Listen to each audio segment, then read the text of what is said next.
One man is being victimized by our own government. One man whom they fear, yet whom millions love.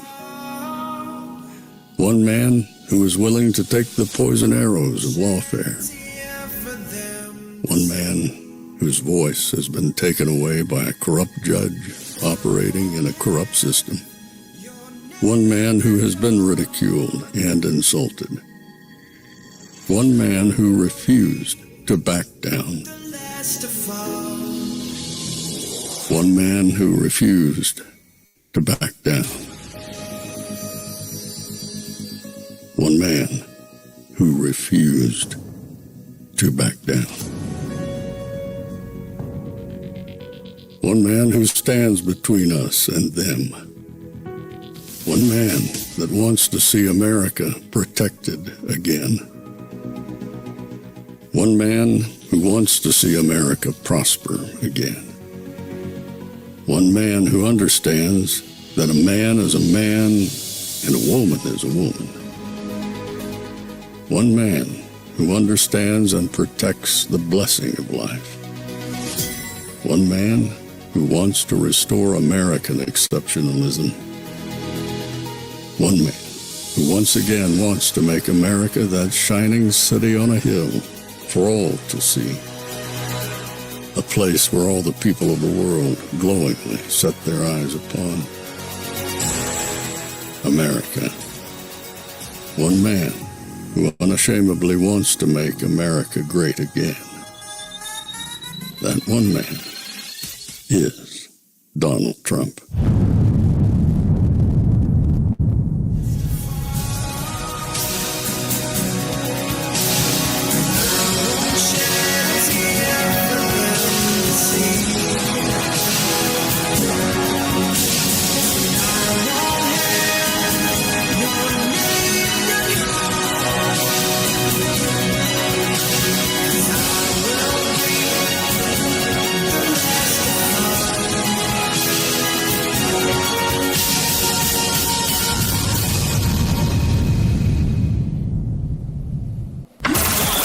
This is Fanfare with Barry Cunningham. Good afternoon, everybody. Ashley, if you're watching, tell the guys at Rumble, for some reason, X failed to launch today, so there is no broadcast happening right now on X, but YouTube is running, and I believe Rumble is running, so that's going to work. Everybody ready for today? So it's just got a lot going on today, a whole lot. So that obviously at 1 o'clock or thereabouts, Caroline Levitt is going to host her weekly, every Tuesday mostly, her news conference. We'll go ahead and take that in its entirety. I've got some news beforehand to talk to you about. And then at 2:30, Dr. Ben Carson will be here live with an interview. Can't wait to speak to Dr. Ben Carson. I think you guys will like it. And last night, just want to bring it up. If you didn't see last night's Rumble jump over, we had an evening last night. We had an evening on Rumble that was just simply out of this world. I mean, some of the stuff that John and Manchaku covered and what's been going on in the school systems is just utterly sick and perverted. And obviously it's something I can't cover on here because the people here wouldn't like it. They don't want you to hear what's really going on. And so I have to be very, very, very careful. SV says Rumble is working. Okay. Just have to be very careful what you say here. 2025, and you still have to tiptoe on YouTube. You have to be very careful. Use the code words. Don't say the wrong thing. People might freak out.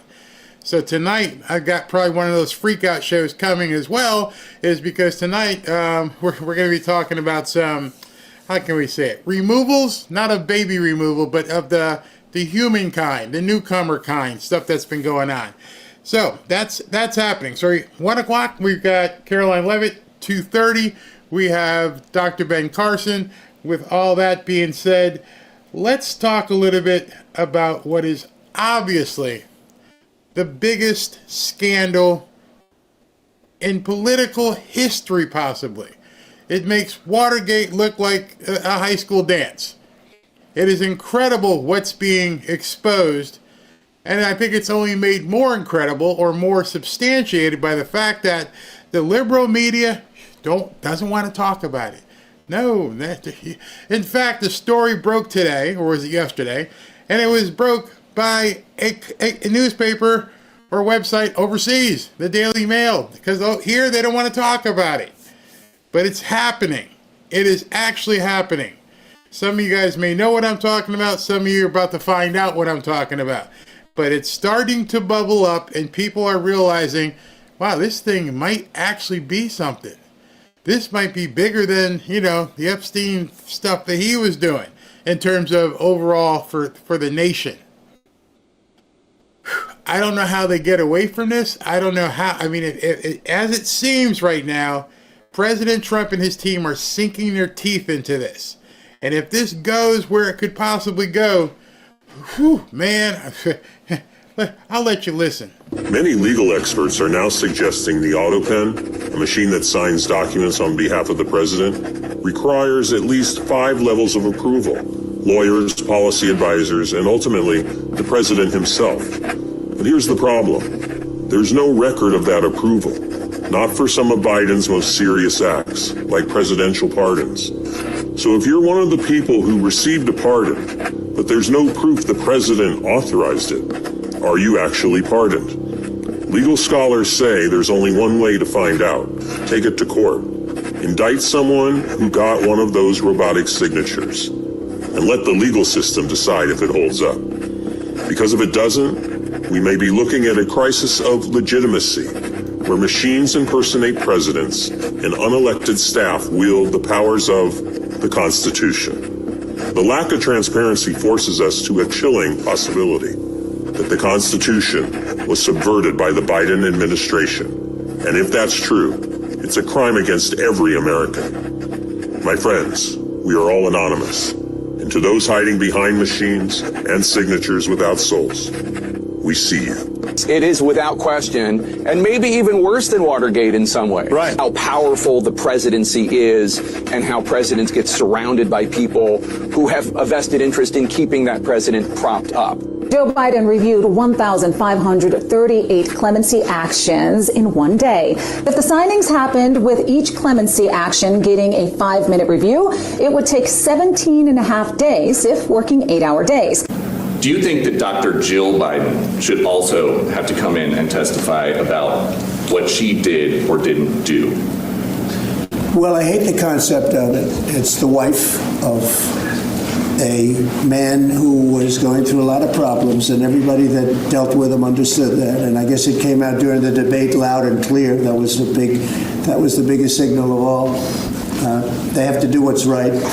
The country was, there was a lot of dishonesty in the election, as you know, of 2020. That's been now caught. People understand it. It was a rigged election. And when you go further out, when you see the Autopen, I mean, I think the Autopen is going to become one of the great scandals of all time, because you have somebody operating it or a number of people operating. Because I knew Joe Biden. Joe Biden wasn't in favor of opening up borders, letting 21 million people into this from prisons and mental institutions and gang members.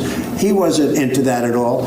And who signed these orders, proclamations, and all of the different things that he signed that set our country so far back, that was so bad for our country? With the Autopen, how would it work? Like, we're in the Oval Office. Crooked Joe Biden got us into a real mess with Russia and everything else he did, frankly, but he didn't know about it, and he, generally speaking, signed it with Autopen. So how would he know? That Autopen is a big deal. I don't know. They're having who's doing this? So when my people come up, Will and all of the people, Steve, they come up and, sir, this is an executive order. They explain it to me, and 90% of the time I sign it. 99% of the time I say do it, but they come up and I sign it. But you don't use Autopen. It's number one, it's disrespectful to the office. Number two, maybe it's not even valid, because who's getting him to sign? He had no idea what the hell he was doing. If he did, all of these bad things wouldn't be happening. I was often asked, who's really the president of the United States? And I would always tell them the truth. Whoever has control of that teleprompter. And you might amend it by saying whoever had control of the Autopen. So this is becoming much bigger, much more vocalized. People are talking about it. It's making a lot of waves. Got to be making a lot of Democrats and rhinos very uncomfortable. Very uncomfortable. Because here's something else to throw in the mix. As you know, you've heard about this Ukraine attack, and they're continuing to attack. And it just happened to happen at the same time that Lindsey Graham and Richard Blumenthal were over there in Ukraine, right? They leave and all of a sudden, boom, things start going boom. Okay, so if that's the case, if that's true, and we talked about it yesterday, and Trump didn't know about it, how did he not know about it? How was it greenlit? Was it greenlit by Biden 18 months ago? Did Biden know that he greenlit that operation? Was that done by Autopen? It's getting it's getting crazy out there. And so I mentioned to you that, you know, it had to have been reported by an overseas media outlet because our outlets won't talk about it. They're supposed to be upholding the truth, being out there, making sure the people know what's going on. And we have to hear this from the Daily Mail over in England.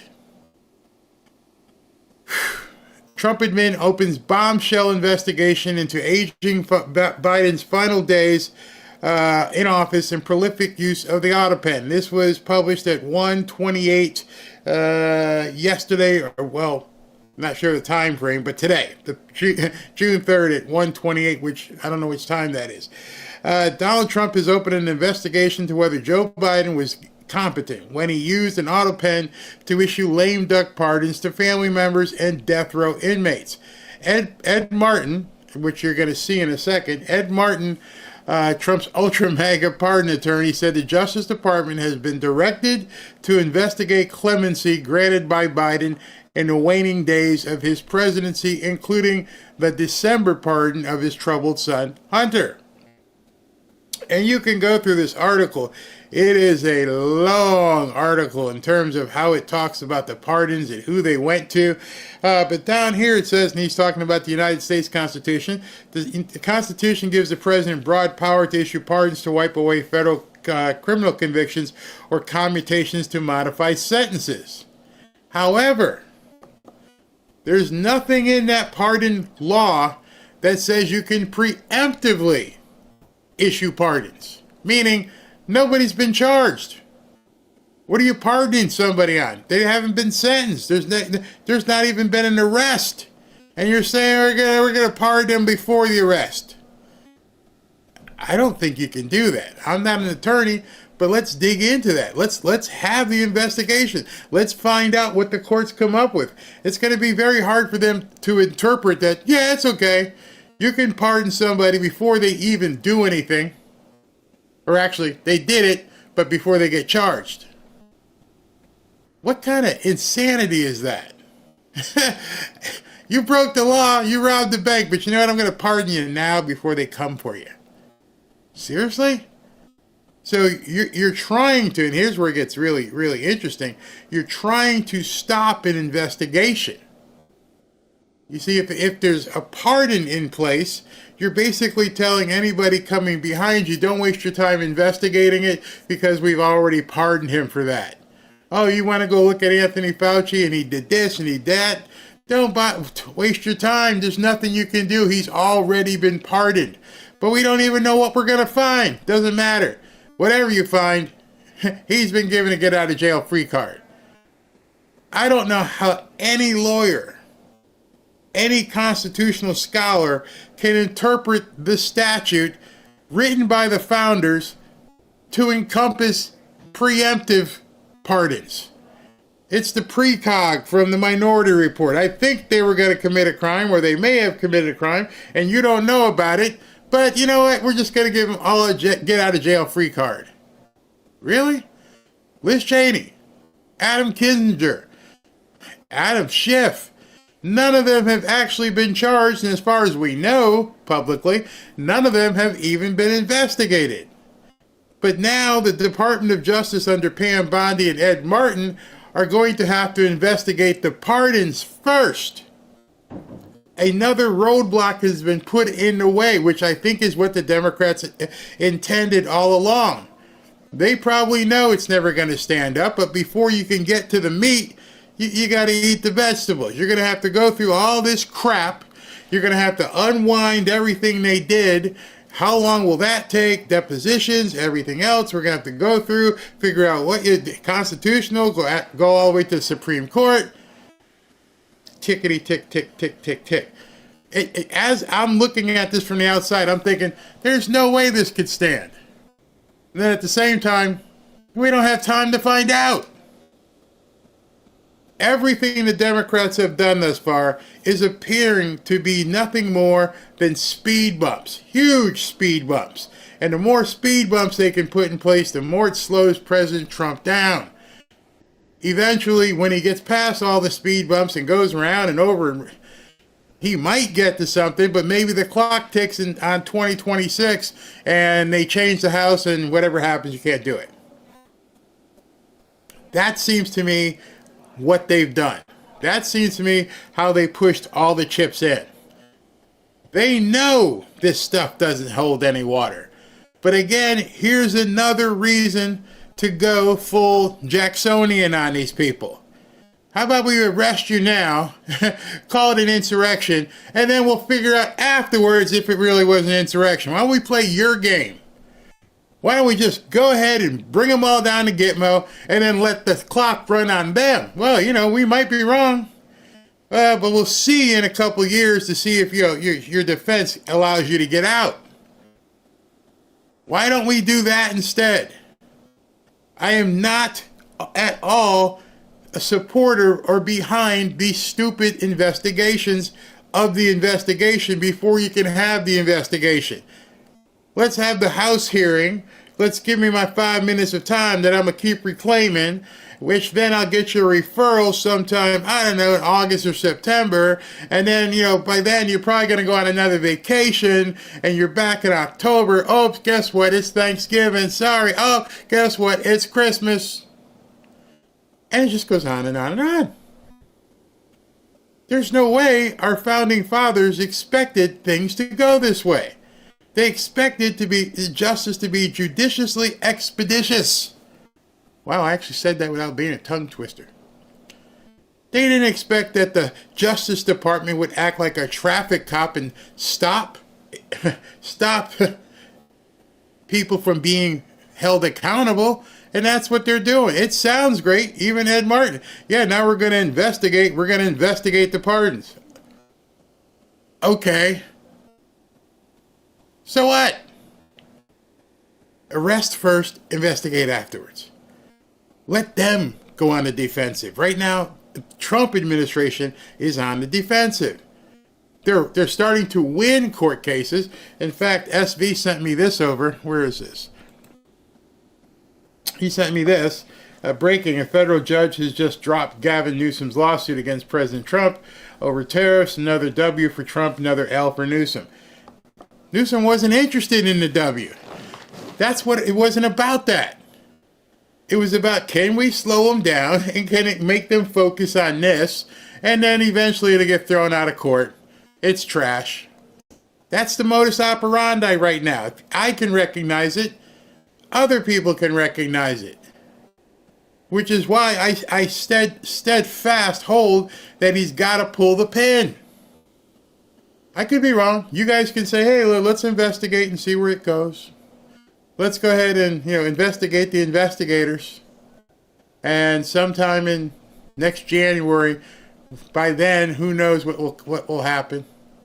No, I say arrest them now. Throw them in Gitmo. Give them a military tribunal. And then let's see what happens. Let them play the clock. Let them have to try and work their way out. We shouldn't have to work our way in. I don't believe that's how it was intended. I just don't. There's many, many laws that I would say apply to this. Someone brought up forgery. Forgery is the beginning of a conversation. I think fraud, there's all kinds of aspects of fraud that could be done if somebody's making money, big money off of it. There's many things. President Trump used in a Truth Social post about By the way, this is Ed Martin. Ed Martin was was supposed to be the U.S. attorney for D.C. They wouldn't, even the Republicans wouldn't confirm him, which is now why Judge Janine is there. But now he's been moved into the Department of Justice to do nothing but look at pardons. Treason, and I think as a member of DOJ, I'm going to tread carefully towards what I would describe as the likely crime. But there's a lot. If this was an abuse, like people are worried, there's a lot of crimes that were committed, and will be. If the facts show that it was happening, the DOJ will pursue aggressively justice. The only way I know to do it is being aggressive, Glenn. You probably have seen this now. So, yes, I mean, we're going to get to the bottom of the facts. We're going to apply it to the law, and we're going to go like hell against the people that did this to the country. And, this is the biggest scandal I could ever imagine in our lives. Yeah. There's never been anything like this at this point. And so if you agree with that, if you now are looking at it and saying this is one of the biggest scandals in American history, well, if it's the largest, if it's the worst, then it requires extraordinary action. This isn't just your usual run-of-the-mill case. It was something designed to destroy America. It carries the big T as far as I'm concerned. And if it carries the big T, don't waste time on unnecessary, it's not unnecessary, untimely investigations.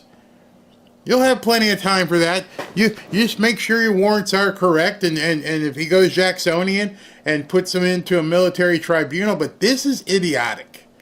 They're playing a game. They've got Norm Eisen out there, Mark Elias. These people get paid millions of dollars to do nothing but throw landmines out into the road. That's the entire objective of the Democrat Party right now. If you haven't watched, you're not paying attention. You can clearly see it. They have nothing. There's nothing any of them are saying in terms of this is good for America. No, it's how do we stop this train? And I think it's about time this flipping train ran these people over. I don't mean I'm talking metaphorically. I'm not talking about running people over and killing them. You have to explain these kind of things with the monitors here. Oh, he said something about run them over with the train. Metaphorically, idiots. They're not on the Trump train. They are never going to get on the Trump train. And right now they're pushing dumpsters and trailers and campers and burned tires on the track. Every couple miles. Oh, we got to stop again. What now? We got to remove this trailer that's sitting on the track. And you got to bring everybody in, and they got to remove the trailer, and then it starts revving up again. See, that a train, if you've seen it, that takes a while to get to full speed. And so what they're doing is they're making sure that this locomotive never gets to full speed. What's that in the road? Oh, that's some more stuff from Democrats. All right, let's back it down. Go ahead and move that one. Now, I want to see this thing go into overdrive. I want to see what this Trump economy does. I want to see what this Trump administration does when you can just pull the handle back and go, let's go. Let's make this look like the trains they have in Japan and stuff that are going 150 miles an hour. This is supposed to be a high-speed train, the Trump train, and it's looking like something out of Back to the Future, one of them old chicka. No. So if people ask, Barry, why are you so dead fast against having investigations? Because I can see their plan. Having coached football, having played football, I have watched the film over and over. I play the film for you. I show you the film. Hey, look what they're doing here. Okay, you know what? When they do this, what do you do to counter it? And I'm watching the film of the Democrats, and I'm clicking buttons and back and forth, and it's futile. This is going to continue. They have nothing. Their only objective is to get in your way. So the only way you can get to full speed, to get this locomotive churning, is to remove these obstacles and keep it clear. Not by having investigation after investigation. Even as Ed Martin's talking to Glenn Beck like this. You know why Glenn Beck's sitting like this? Because we've heard it before. We're done hearing it. And I have nothing against Dan Bongino or Cash or Pam, but we're all sitting like this going, but come on, man. Stop. Let's pull the pin. That seems like it's going to be the only way. Otherwise, we're all just going to sit like this, like Glenn. I hope it's a lesser scandal than it looks like, but it's headed towards one of the most egregious things we've ever seen. So yes, people will be held accountable, and yes, they will be held accountable by prosecutions. Meanwhile, the Trump administration has... Did you see Glenn's face? Glenn Beck is all of us. Yeah, I hear you. This is a guy with, what, a 20-year history in broadcasting, and he's listening to Ed talk and go, yeah, people are going to be held accountable. Yeah. What time's this segment end? Yeah, thanks, Ed. We're done. At this point, the Trump administration needs to read the room. We're all saying, pull the pin. Pull it. Boom. It's not going to work the way that they're trying to stay within the realms and confines of the law, because your opponent is using that same law to throw obstacles in front of you. If you're watching this right now and you disagree with me, then you're not paying attention. You can't say, oh, we got a couple. No, you don't. They're going to cheat, lie, steal, hurt people, whatever they need to do to try and win in 2026. You think they're slowing this down? Well, over here, they're doing everything else they can to speed things up. On their end, they're not trying to stop mail-in voting. They're not trying to stop newcomers from getting able to vote. No, the media never focuses on what they're doing. How many of you have actually said to yourself, what are they doing in some of these areas? You know, we don't hear much about that. We hear about hate Trump, because that's what they want you to focus on. You think they're not doing anything? You don't think in 2026 they're saying, okay, here's our game plan. What are we going to do? We're going to do this. We're going to steal this one. We're going to do this. And then if we get in, we're going to impeach the hell out of him. We'll impeach him every month until something sticks, or just anything we can do to muck up the waters. So if I can see that on the horizon, and I can see that there's a traffic jam way ahead because there's an accident, aren't you going to take the alternative route? I mean, many of you have driven up a highway somewhere near you. Here we've got 95, and you can put in Waze or whatever GPS, and you're like, oh, hey, honey, it's red up ahead. Yeah, it looks like it's good. Something happened, about 10 miles up. There's something in the road. Oh, let's just keep going and get in the traffic jam, okay? How you like it? You good with that, honey? Yeah, we're just going to keep going, and it looks like things are at a standstill. Well, let's just see how fast we can go till we get to that standstill. Said nobody flipping ever. That's what the Republicans are doing. They know the traffic is backed up. They know it's going to be basically bumper to bumper and nothing's going to be moving. And everybody's just riding fast to the bumpers. Meh. I don't want to do that anymore. I don't want to do that at all. I want to find a way around it, or get a big ass bulldozer and run through it. You tell me. Either way, that's what I want. All right, so it's 12:58. Let me finish a little bit more of this. Initiated an investigation into the competency of former President Joe Biden in issuing a string of pardons during his final days of his presidency. Peter Ducey is live at the White House with details. Peter? Good morning. And on the morning of Inauguration Day, the Biden family pardons were a surprise to us, but were they also a surprise to Joe Biden? That's what officials here want to know. The new scrutiny is on Biden-era pardons, so that would include preemptive pardons for his sister Valerie, his brother Frank, his brother James, and his wife Sarah, and then also for Trump critics like Mark Milley, Anthony Fauci, and Liz Cheney. This is coming today from a Reuters report where it says, Ed Martin, the Justice Department's pardon attorney, wrote in an email seen by Reuters that the investigation involves whether Biden was competent and whether others were taking advantage of him through use of Autopen or other means. Just minutes after President Trump got back to the Oval Office, I asked him if this came up during the ride with Biden to the Capitol in the Beast. What are you talking about at the moment? Unification of our country. You know, I didn't know that he gave a pardon to his family because he did it during my speech. He didn't tell you to handle it? No, he didn't tell me. No. He did it. They released it during my speech.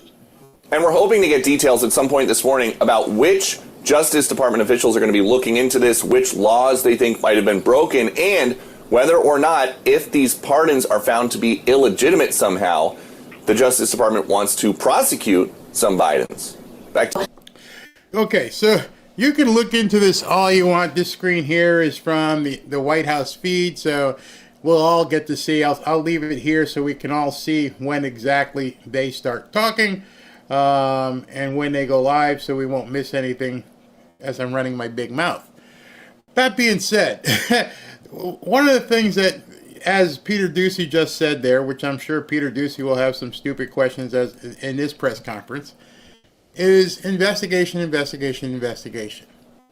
At some point, Dad's got to rip the belt off. I'm sorry for using that analogy, but many of you know. Mom and Dad didn't do much investigation. Did you do it? Yeah. Right to sentencing. Don't lie to me. All right. Then right to sentencing.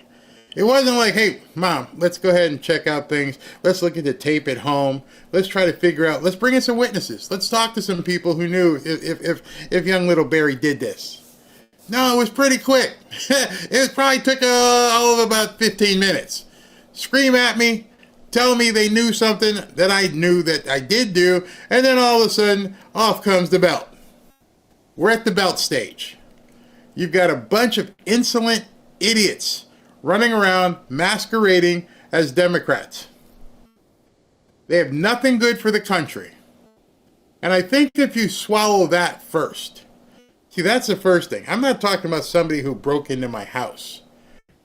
I'm not talking about somebody who got in a car accident with, they were driving drunk.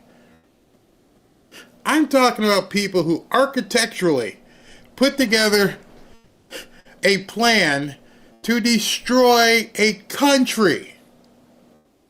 See, the guy who breaks into my house offends me and my wife, but hey, you don't care. Has nothing to do with you. You may say, wow, I think it sucks for Barry. I hate that Barry and Robin went through that. Yeah, but that's it. What these people did was architecturally execute a plan to destroy America. It affects every breathing American. I don't know about you. I'm just over it. I am so over it. Maybe because I'm so immersed in news and I just keep hearing the same shit, excuse my language, on a different day. And I'm pretty sure some of the stuff that Caroline's going to hear today, we're going to hear at 1 o'clock. She's going to come out and make her statement. And we can all probably have like a round robin bet as to what the questions are going to be. The questions will probably be about immigration, throwing somebody out of the country who they don't think should be out of the country. But hopefully somebody brave. Hopefully maybe one of the people we talk to is brave enough to say, what are you guys going to do about the Autopen and when are you going to do it? It is June. June, repeat it to yourself. Half the year is basically over. And when you look at a clock, or rather a calendar, it's more than half the year. There won't be anybody around in Washington after about mid-November. So if you look at it that way and say nobody's going to be here after mid-November, you're basically into the 8th month. I got there because we're in 6, take off, add into it December where nobody's going to do anything, and then half of November. So you're about 7.5 months in. You see how I did that math? So if we're 7.5 months in, you're still looking?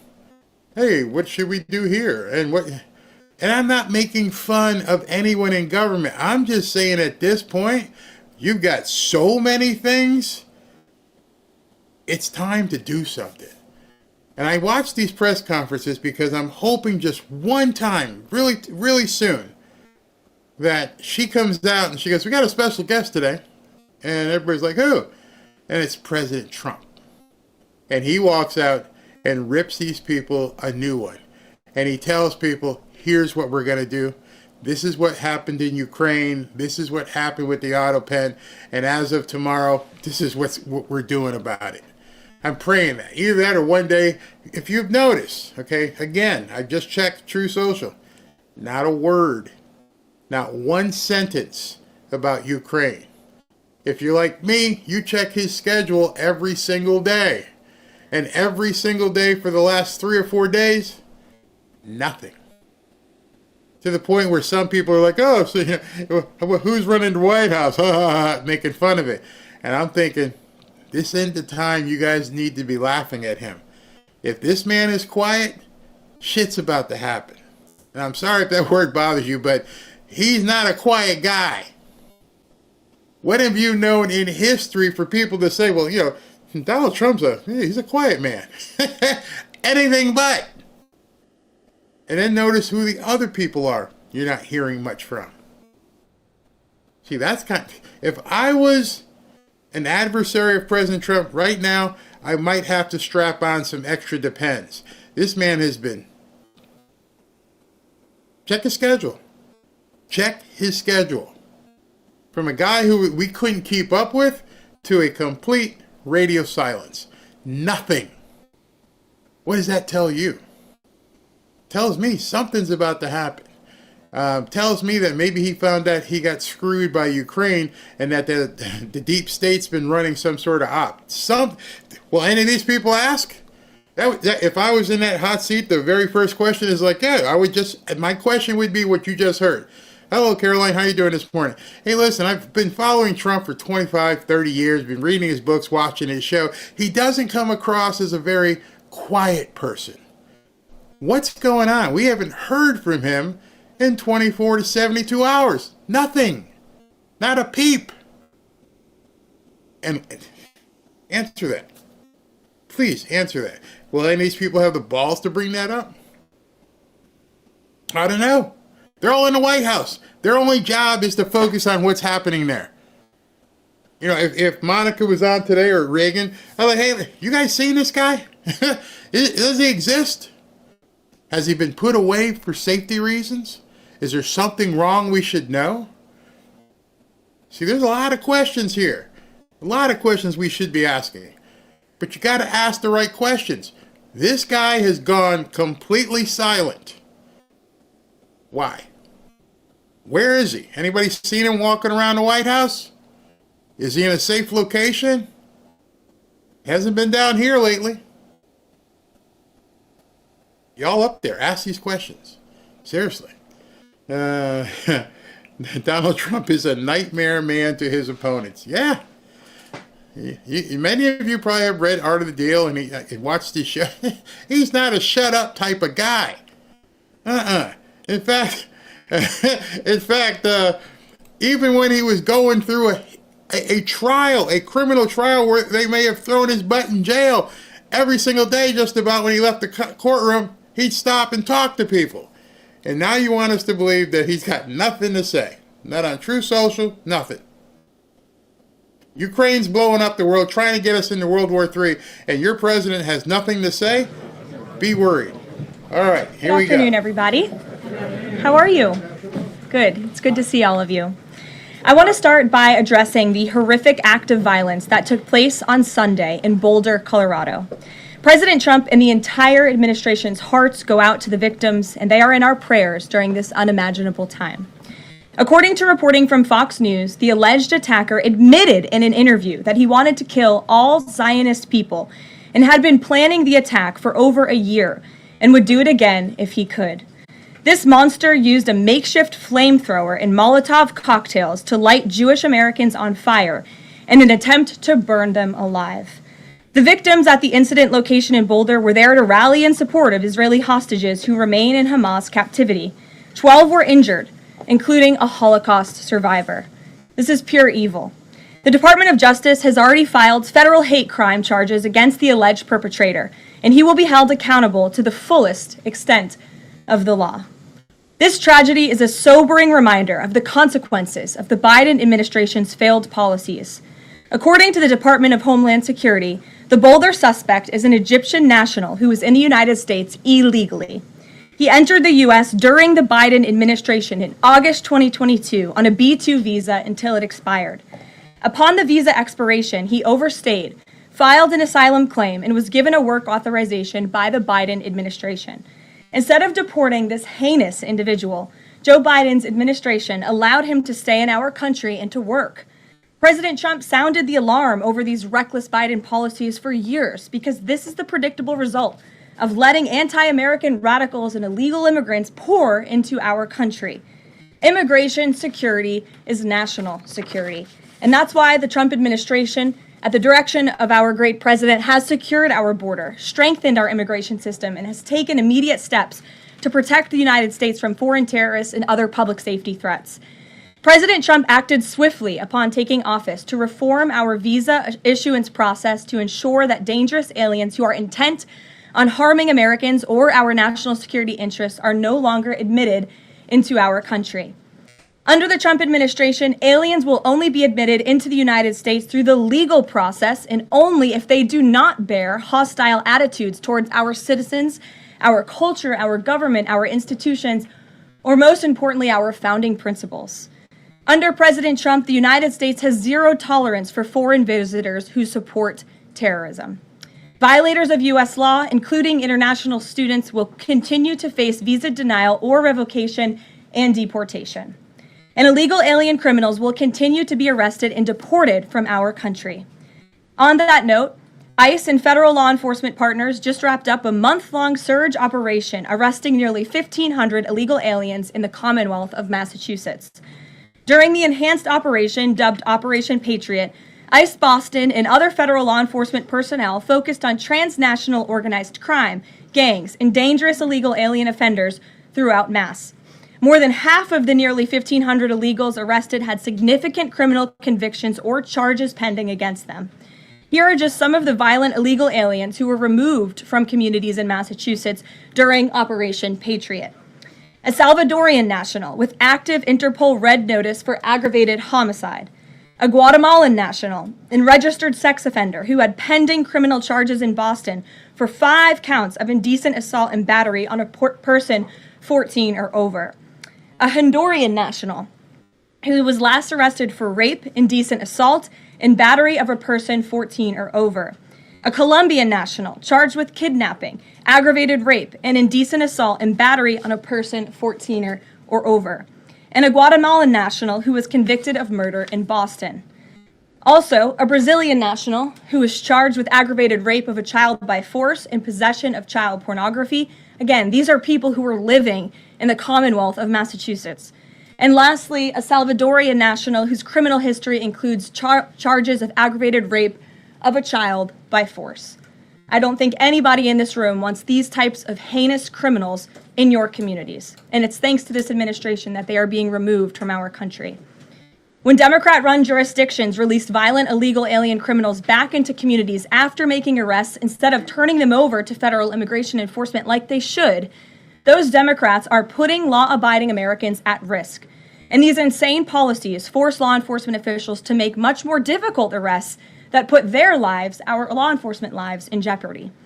President Trump is incredibly grateful for our heroic officers on the front lines getting these violent illegal alien invaders out of our communities. Law and order is back in America under President Trump. And on that same note, there are new crime statistics that show crime is plummeting. In fact, Politico summed it up like this. Murder rates are tumbling across the U.S. in 2025. Homicide stats are down at least 20% over last year, and we could be on course for the lowest number on record. With President Trump in charge, the days of criminals being put over victims are over. On the topic of immigration, the Washington Post just ran one of the most ridiculous headlines ever, even by their standards. And on my very first briefing, several months ago, I said I would hold anyone accountable in this room. The Washington Post actually had this headline, "The Mysterious Drop in Fentanyl Seizures on the U.S.-Mexico Border." How is this mysterious? There is no mystery about why there is a decrease in fentanyl coming into the United States.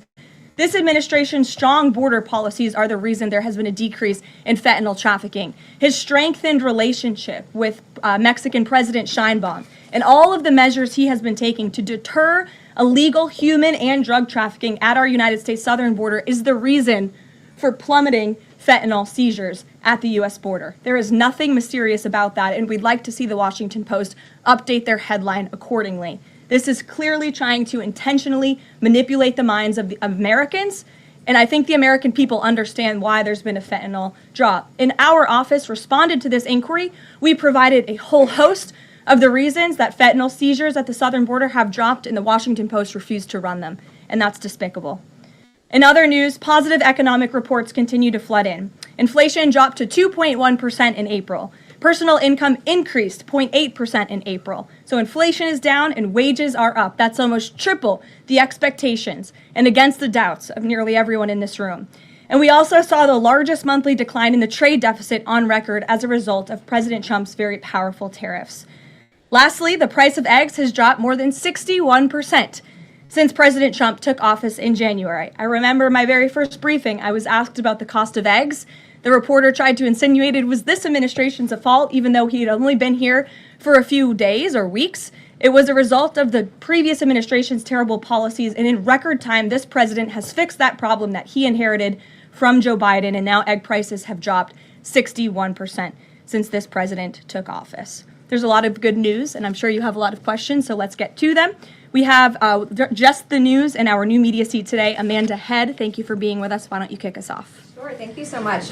There is a disturbing trend of anti-Semitism turning into terrorism. Of course, the Boulder, Colorado instance that you just mentioned, the 2 Israeli embassy staffers who were murdered, Pennsylvania governor's mansion with the Jewish governor inside getting set on fire. Does the president consider this domestic terrorism? And as such, are there official alerts to law enforcement, BOLOs, task forces, things like that? The president has made it very clear, as he said in his statement yesterday, that yes, these anti-Semitic acts of violence are do qualify as terrorism, and he does not want to see terrorism or violence of any form taking place in the United States of America. And as for specifically anti-Semitic terrorism and anti-Semitic acts of violence and those that are targeting Jewish Americans, this administration has done more to combat that violence than any administration in history. And one incident is one too many, and I think, frankly, that's something the previous administration was not willing to say. This president will stand up for Americans of all religions, of all faiths, of all creeds, and we will continue to look at policy measures and actions that we can take in addition to the actions that have already been taken to curb this anti-Semitic violence. And to Jewish Americans at home, across the country, this president has your back. And then on another issue, back in February, Secretary Kennedy created a commission to re-examine the childhood vaccine schedule. But there are still states outstanding like California, Connecticut, Maine that are not allowing any religious exemptions for kids, not only to go to school, but to participate in sports and extracurricular activities. Would the president want to see religious exemptions allowed across all 50 states? And how do you enforce that, especially with states like California that are already defying the president on the men and women's sports issue? Generally speaking, I know the president supports religious exemptions for families when it comes to vaccinations. As for the instances in those specific states, I'll have the administration and the White House look into it and see what executive action, if any, we can take on that front. Thank you. Kelly. Good afternoon.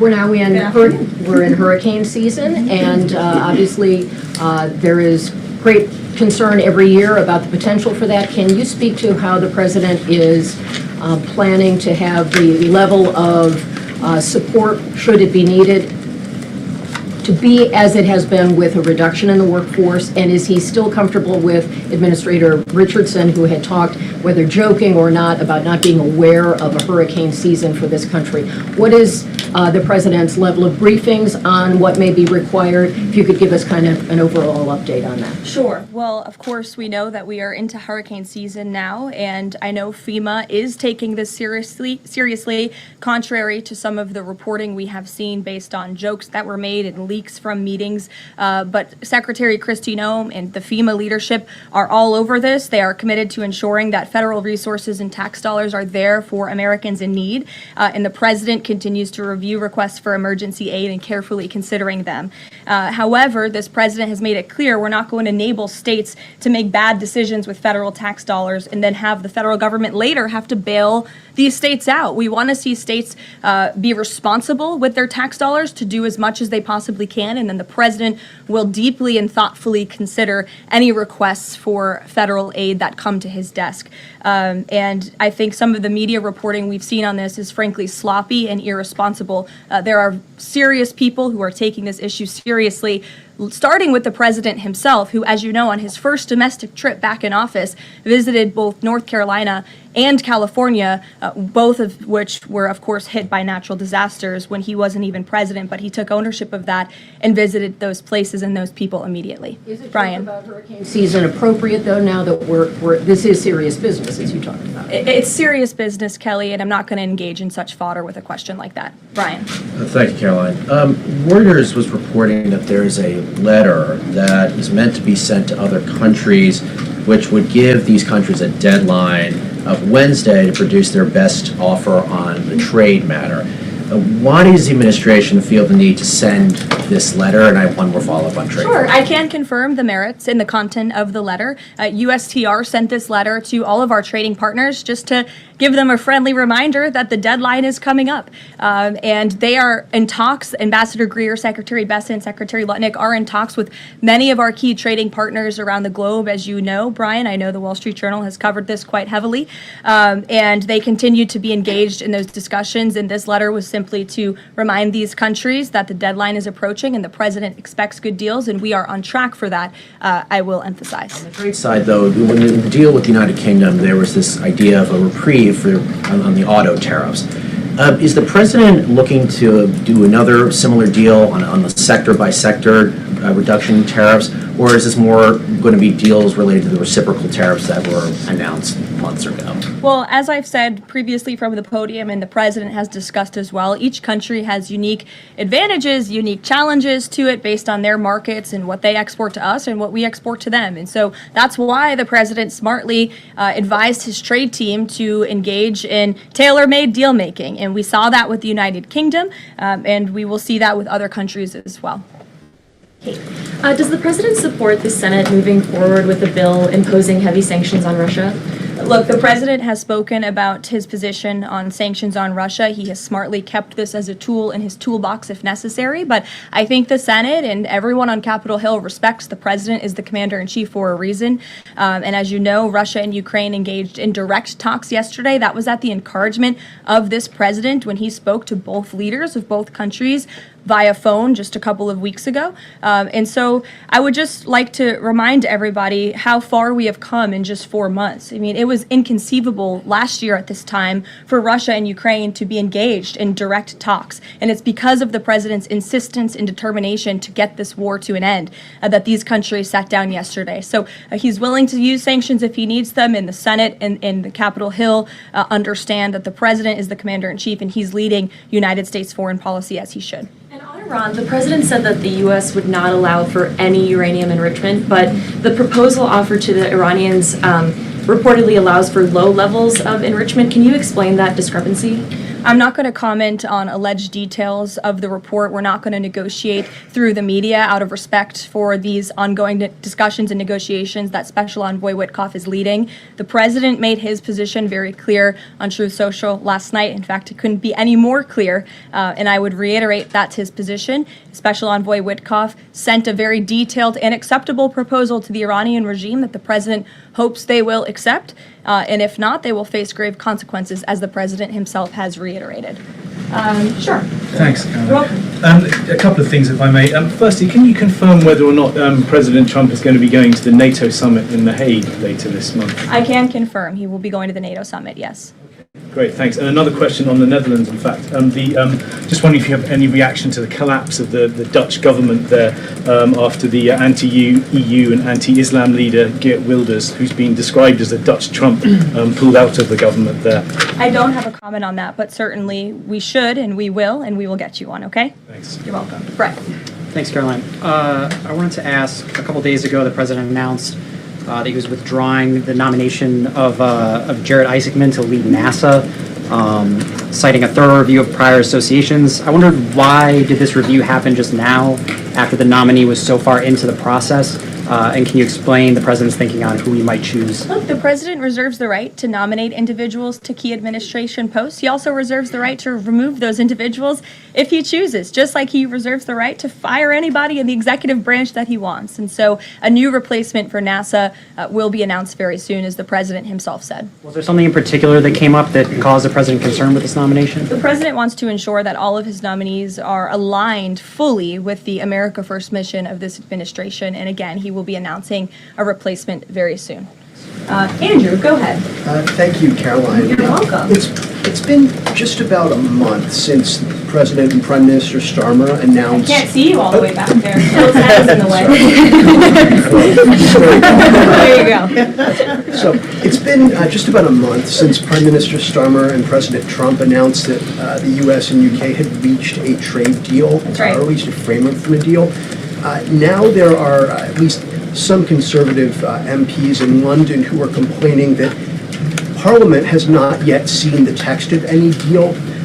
So I'd like to ask you from this side of the pond, is there a text for the deal ready to be released, submitted, and if not, when can we expect it? And then I have one more. There's most definitely text with this deal. There is language that this side has seen. You'll have to ask the UK Parliament why they haven't seen it from their own government. I obviously can't answer that question. And on Jonathan, Caroline, one more on Ukraine, go ahead, please. Jonathan. Sure, go ahead.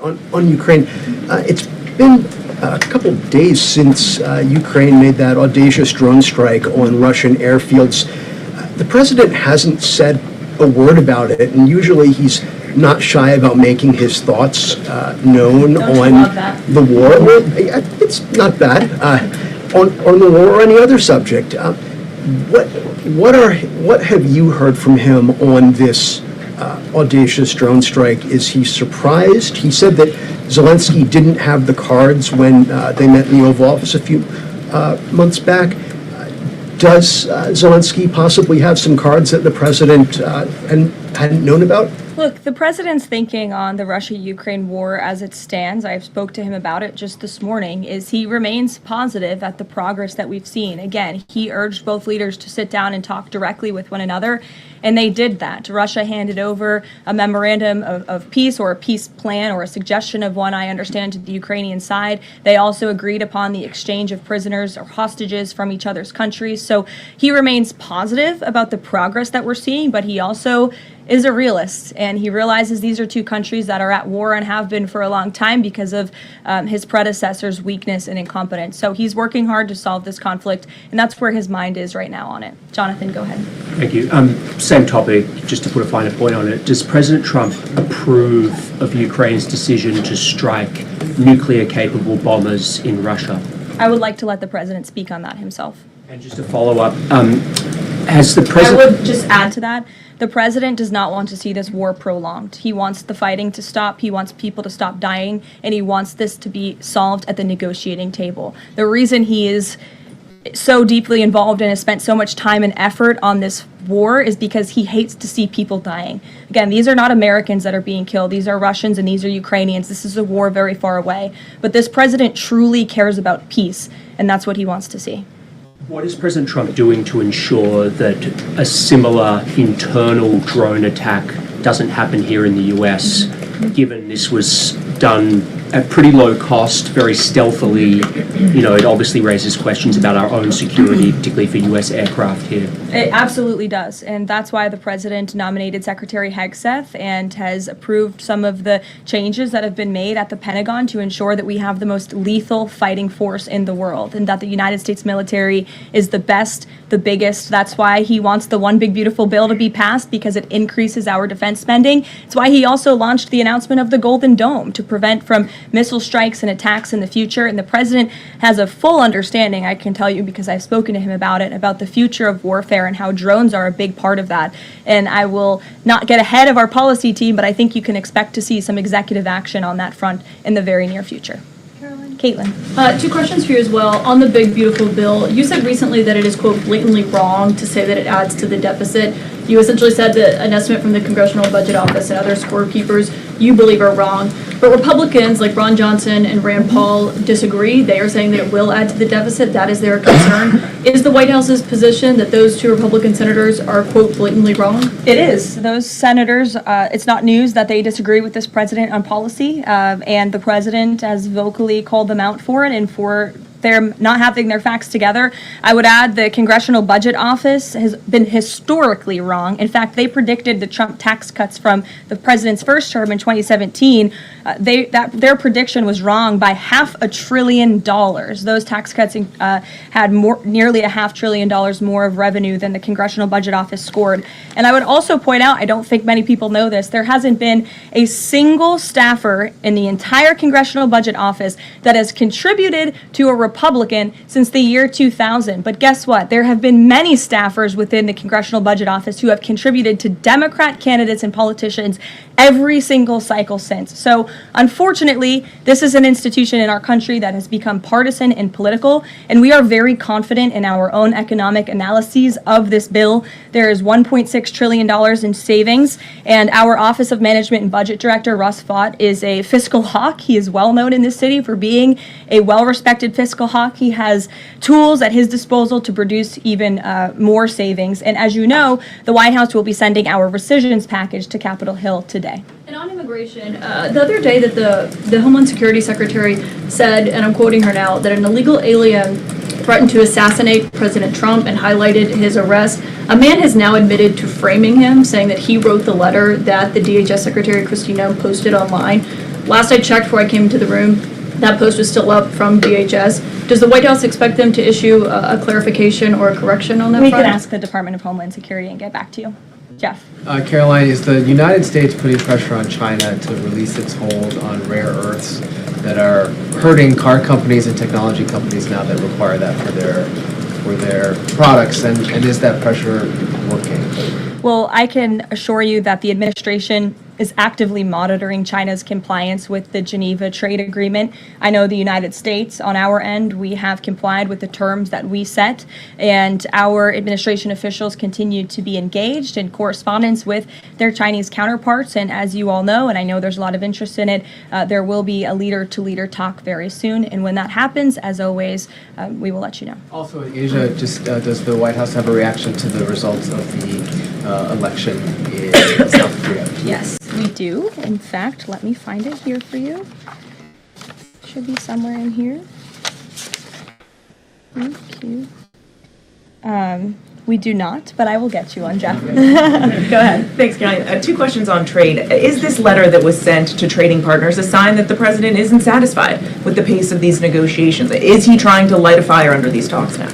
Well, look, the president has been very direct to our trading partners in his conversations with them, with foreign leaders directly, that they need to cut deals with the United States of America. The tariff agenda of this president, he believes very strongly in it. And as you've all seen, he's unafraid to use tariffs to protect our industries and protect our workers. But he wants to see these tailor-made deals be signed. And I will tell you, of course, I never want to be the one negotiating with the press about these internal discussions and deliberations. But our team, who is deeply involved in this, sees these deals moving in the right direction. In fact, Ambassador Greer is in Paris right now meeting with many of our trading partners. We should still expect this flurry of deals in the next 36 days, and the plan is still for those full tariffs to go back into effect on July 9th. The plan is for the announcement of these deals to be made very, very soon, yes.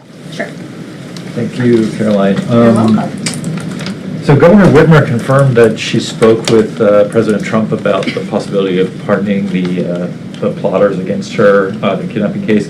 She didn't give us an idea of what the president's reaction was to that. Do you have any information about what he said? Well, I won't reveal the president's private discussion unless he gives me liberty to, but I will reiterate what he said publicly when he was asked by one of the journalists in this room in the Oval Office a couple of weeks ago about the pardons. He said it's something he would look at, nothing more, nothing less. Haley, go ahead. Thanks, Caroline. And then to Kelly next to you. Thank you. When it comes to the leader-to-leader call with Xi Jinping this week, what is the president's expectation of this call? Is he looking for concrete outcomes out of this, or is he looking to kind of warm relations as these trade talks are ongoing? Well, President Trump and President Xi have shared a respectful relationship throughout the years. And again, I won't get ahead of the president on that call, but as always, after, you'll hear directly from the president or from myself or someone else here at the White House. Kelly. Caroline, thank you. I want to get back to the anti-Semitic behavior that's been going on college campuses as well as recently in Boulder, Colorado. The president, as you know, has the White House Faith Office, the Religious Liberty Commission, as well as the Anti-Task Force on Anti-Christian Bias, which includes anti-Semitism. From a whole of government perspective, and the president has already mentioned how he hates these kinds of acts that have been going on, can these entities and these agencies work together with the president to put out a proactive campaign to help people stop the hate? I think the president himself has been leading on this, Kelly, and has been incredibly clear in his rhetoric that he is not going to tolerate such hate or behavior in the United States of America. And you will see that rhetoric being followed up by action from the Department of Justice, who is seeking to prosecute these cases to the fullest extent of the law. And I know the Attorney General and the FBI Director were very quick to call this what it was, targeted terrorism. And there was some, I think, criticism from the media and well, at least pundits I saw on television saying, are they too quick to jump here? No, they see the facts and they reveal those to the American people, and they're transparent. And I think, frankly, that's a breath of fresh air from what we experienced in the previous administration. Are there programs that they can put in place to campaign against this kind of violence, to actually take the whole approach and say, we want to get ahead of you. If you're thinking it, don't do it. And if you're going to do it, sit down and talk to someone within the Faith Office, within the Religious Liberty Commission, as well as the task force. Yeah, surely. It's a good idea, and I'll pass it along to them. Peter. Thank you, Caroline. When you look at these last-minute Biden pardons, the big ones, Biden siblings, Fauci, January 6th committee. That's right. Most of the big ones have the same very neat signature. We would expect that probably to be the Autopen. There is one that looks different. It looks authentic. In fact, if you look at the last name, it almost looks like the president was having a hard time spelling his last name there. Is this White House of the opinion that the only pardon that would count is one that the president signed himself? It's very interesting. Very interesting props. If you want to bring them to my office later so I can take a closer look, I would like to do that. The president is making a good point when he discusses the usage of the Autopen. Who was running the country for the past 4 years? Perhaps those documents were signed with the Autopen, something that this, I believe the Department of Justice is looking into. As you saw, Ed Martin made an announcement at the Department of Justice this morning to launch an investigation because the American people deserve answers. Is there any concern that this president, who won the election on a promise to fix the economy and close the border, that focusing and scrutinizing these Biden pardons is looking into the past instead of looking forward? I think in comparison to the amount of time this president has spent on securing the border, on fixing our economy, I just read out for you an entire list of economic accomplishments. Look at the border numbers, look at the time and effort he's divulged into solving the global conflicts abroad. It pales in comparison, but it still, nevertheless, is a very important issue. And it was a huge issue that sent the president back to this White House. The Americans saw with their own eyes a mentally incompetent president, and they want answers for that. And the president believes they should have And them. something that just crossed, Caroline, how mad do you think President Trump is going to be when he finds out that Elon Musk said, I'm sorry, but I just can't stand it anymore. This massive, outrageous, pork-filled congressional spending bill is a disgusting abomination. Shame on those who voted for it. You know you did wrong. You know it. Look, the president already knows where Elon Musk stood on this bill. It doesn't change the president's opinion. This is one big, beautiful bill, and he's sticking to it. Cameron. Thank you. The National Security Council was reorganized, or some staffing changes were made the Friday before Memorial Day. I'm hoping you can explain sort of the new structure, what the structure is of the National Security Council, what the goal is in terms of staffing levels. What is the new National Security Council mode? Well, as with everything in this White House, it is a top-down approach. The president is here. He is president. He's not an Autopen like the previous president was. He's very much involved in literally every policy discussion indecision that takes place. And we felt it was best to reorganize the National Security Council to respond to that top-down approach that we have here in this White House, and to streamline the efficiency and the effectiveness of the National Security Council. And I would add that Secretary of State Rubio and now National Security Advisor Rubio is doing a tremendous job at leading the National Security Council. He knows the president. He understands where the president is on these issues. He's great to work with here at the White House. I can tell you that. I appreciate seeing him a lot more in the building. And he and the president and the entire National Security Council, who's made up of great patriots who love this country, are doing a tremendous job on the many conflicts around the world that this administration inherited. Is there a goal staffing level? I'm sorry? Is there a goal for the staffing level, like the number of people who would be in this National Security Look, we Council? just want the National Security Council to be as efficient as possible, and if staffing needs are necessary, I'm sure Secretary Rubio would not mind hiring people if necessary, but again, we've been working with them day in and day out, and they're chugging along and doing great work. Sure. Thank you, Caroline. Two questions, if I can. President Trump got involved himself in presidential election in Poland by supporting a conservative candidate who ultimately won. Yeah. What does it mean for the future U.S.-Polish relations? What's likely to change? Well, I believe the president is obviously pleased to see the result of the Polish elections. He met with Karol Nawrocki, if I'm pronouncing that correctly. Yes, Nawrocki. Okay, thank you. I appreciate your insight on that. He met with him at the White House, and he told them, you're going to win because you support common sense. And he supported strong borders in Poland. He supported an end to the woke, radical DEI stuff that we've seen not just here in the United States, but really take over Europe and, frankly, the whole world. He was very outspoken about that. And I was reading the reports about how the Polish people felt about this man, and they felt like he was putting the needs of Poland first. And that's a very refreshing feeling, one that we know very well here in the United States of America. So, as you know, the United States and Poland have always had a very deep and strong relationship, friendship. They're a great ally, and I know the president continues to look forward to working with them. We have one more on Ukrainian drone attack on Russia.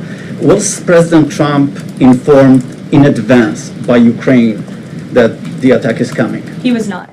Carrie. Caroline, so I just want to go back to the issue on the anti-Christian bias as well as issues on anti-Semitic issues. Senator Grassley just put out a report saying that the FBI files have shown that the Catholic group targeting was way more prevalent within the FBI during the Biden era than was previously shown, as far as former FBI Director Christopher Wray was putting out there during congressional testimony. Can you discuss here what President Trump would like to see in terms of consequences within the FBI as far as those who were involved? Also, second question, if the DOJ finds that the Autopen was used by President Biden, should those actions that were used with the Autopen, should they be null and void? I'm not going to get ahead of the Department of Justice's investigation into the usage of the Autopen. And again, the question is not, was the Autopen used? It's whether or not the President of the United States knew it was being used, and if not, who was using it in his name, which is clearly illegal behavior. Deanna. Thanks, Caroline. One on foreign policy, one domestic, if I can. Sure. On foreign, just speaking to the president's Truth Social post about Iran recently, saying that there will be no uranium enrichment, is he saying that that's a red line for him or no? I already answered this question. The president's been very clear about where he stands on that. Okay, and then on domestic, there is a report that Laura Loomer met with the vice president today. Can you speak to her relationship with the administration and if she's informally advising in any way? She is not. I do know she met with the vice president. As for what was discussed in that meeting, I would defer you to his team. Thanks, Caroline. I have one question on anti-Semitism, one question on China. So for years, radical leftists and Islamists have been calling for so-called globalize the Intifada. Do you believe this is a call for violence against Jews? And do you think these attacks on Jews around our country is what globalizing the Intifada looks like? I don't want to speak to the merits of those claims without looking into them, but as I said, any violence against Jewish Americans will be prosecuted to the fullest extent of the law. Absolutely. And also, Secretary of State Rubio made an announcement saying he'll be revoking visas of certain Chinese students, including those with connections to the Chinese Communist Party. Does that include sons and daughters of politicians, presidents, and chairmen? Again, Secretary of State Rubio has the right to revoke visas, and he made the announcement that the State Department will begin to aggressively revoke those visas of Chinese students who are in our country, namely those with Chinese Communist Party ties, or those who could be a threat to our national security and the interests of the United States. Should both of you, go ahead and then back to you. Thank you. There are now reports that Israeli forces are firing on Palestinians trying to get aid from the Gaza Humanitarian Foundation. Up to 20 people, according to the Red Cross, have arrived to the hospital that they've set up with gunshot wounds, have died from them. Is this administration aware of these? And I mean, what is being done to address this situation? The administration is aware of those reports, and we are currently looking into the veracity of them because, unfortunately, unlike some in the media, we don't take the word of Hamas with total truth. We like to look into it when they speak. Unlike the BBC, who had multiple headlines, they wrote, Israeli tank kills 26, Israeli tank kills 21, Israeli gunfire kills 31, Red Cross says 21 people were killed in an aid incident, and then, oh wait, they had to correct and take down their entire story, saying we reviewed the footage and couldn't find any evidence of anything. Oh, okay, so we're going to look into reports before we confirm them from this podium or before we take action, and I suggest that journalists who actually care about truth do the same to reduce the amount of misinformation that's going around the globe on this front. John. About the change in the leadership of the organization, what does that mean going forward, and why so early on is this happening? What organization? The Humanitarian Foundation. Well, look, this was a creative idea that the president called for to get aid into the region. These people were desperate and starving, and the president didn't like seeing imagery of that, and he wanted to ensure that aid was brought in with the approval of Israel for understandable reasons. We will never forget the brutal attack on October 7th. And again, this is something that the previous administration was unwilling to put the time and effort into doing. John. Thanks a lot, Caroline. I want to bring it back to the way you began your briefing, talking about the president's mass deportation program and his priorities. 40% of crop farm workers in the U.S. are undocumented, and that's according to the Agriculture Department. Do they have a carve-out in terms of the president's mass deportation program? The president and the Trump administration have been very clear. If you are in the country illegally, you are subject to deportation. Is there any concern that, given that large number, if that number is correct, 40% of crop farm workers being undocumented, that could impact the food supply here in America if those individuals that obviously help pick crops all across the country are deported en masse? Again, this administration is focused on deporting individuals who are in our country illegally. It's something we have to do. We cannot allow the previous administration's invasion of our country of illegal immigrants to continue. We just can't have it. And this is a law and order president. As for our farmers and their concerns, they have a president who has their backs and listens to their concerns and hears them. But we also have a legal pathway to come to this country and work specifically for agricultural work. So there's a legal way to do it, and we encourage that legal pathway, and we're currently working on strengthening our legal immigration system for that reason. Sure. Thank you, Caroline. I just wanted to follow up on your statement last week regarding the Maha report. Sure. You said that there was, I understand there were some formatting issues with the Maha report that are being addressed, and that report will be updated. We also understand that since that, there have been some citations that came about. There's citations of studies that either did not exist or did not back up the report's conclusions. So when you were referring to formatting errors, is that what you were talking about, or was it, could you just explain that? Yeah, that's what I was talking about. There were formatting errors, and those errors were updated by the proper policy components here at the White House, and a new report was issued. So exactly what I said took place. Sure, go ahead, Alec. Yeah, good to see you. Good to see you. Congresswoman Mary Miller suggested that changing Pride Month to Family Month. I would personally like to see maybe a nuclear family month. Some people are saying, let's get a Veterans Month. Does the president have any plans on making a proclamation, or is it just going to be June this year? Well, there are no plans for a proclamation for the month of June, but I can tell you this president is very proud to be a president for all Americans, regardless of race, religion, or creed. Reagan, go. Thank you, Caroline. And then I'll go to you. Thank you. You're welcome. Colorado passed sanctuary protections for illegals 1 month before the terrorist attack this weekend. 2 questions. Why did the DHS remove the sanctuary cities list that it had published, which was ordered by the president?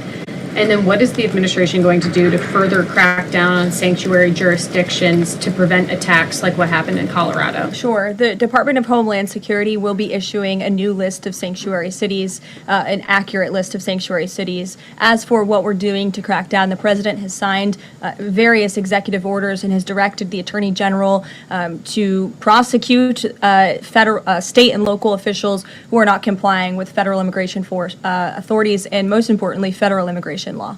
Thanks, Caroline. Thank you, Caroline.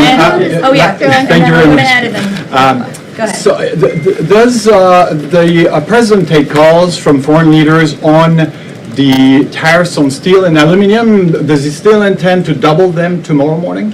The president will be signing that executive order today, and steel and aluminum tariffs will be going to 50%, yes. It's going to change, or it's going to be suspended? He made that announcement in Pennsylvania, and he plans to deliver on that promise to Pennsylvanians. And why is he hiking?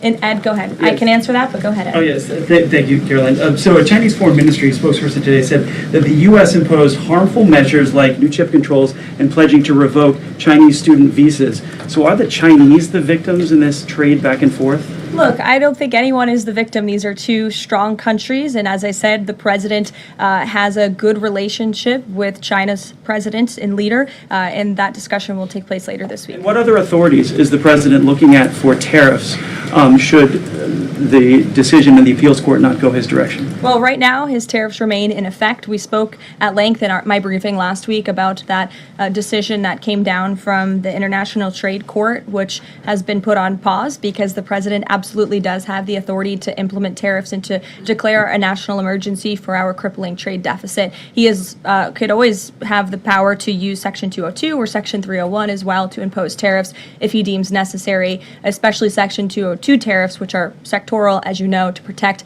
our critical supply chains here at home. Thanks, Caroline. You're welcome. You've got U.S. business leaders begging for certainty. So why did the president suddenly decide to hike tariffs on steel and aluminum again? You also have U.S. business leaders begging to meet with this president and begging to come to the White House to talk to him because they know that he is a negotiator in chief, that he's making good deals on behalf of the American worker and the steel worker, in particular when it comes to the steel and aluminum tariffs, which he discussed in his speech at length at Pennsylvania and the need for them. And I would just add, I was at that speech on Friday with the president, and there were 2,000 steel workers and their families in the room, many of them wearing their hard hats. I spoke to one backstage who said this is the greatest thing that has happened for that community in Pittsburgh, Pennsylvania in 60 years, because this is a president who doesn't just talk the talk, he walks the walk too, and he's delivering on his promises to bolster our steel and aluminum industries in this country and to protect those jobs. If not for this president, that steel plant in Pittsburgh, Pennsylvania would have closed. Those jobs would have been lost, and the president saved that company, he saved those jobs, and he's saving that community, and that's the intention of the steel tariffs, which he will sign later this afternoon. Thank you very much, everyone. We'll see you later.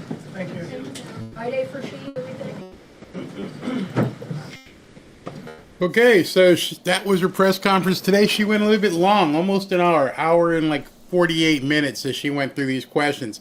Some of the same old people asking the same old stupid questions, but we did hear a few questions on the Autopen. Most of the people don't want to talk about it. They don't want to bring it up, but it's starting to bubble up.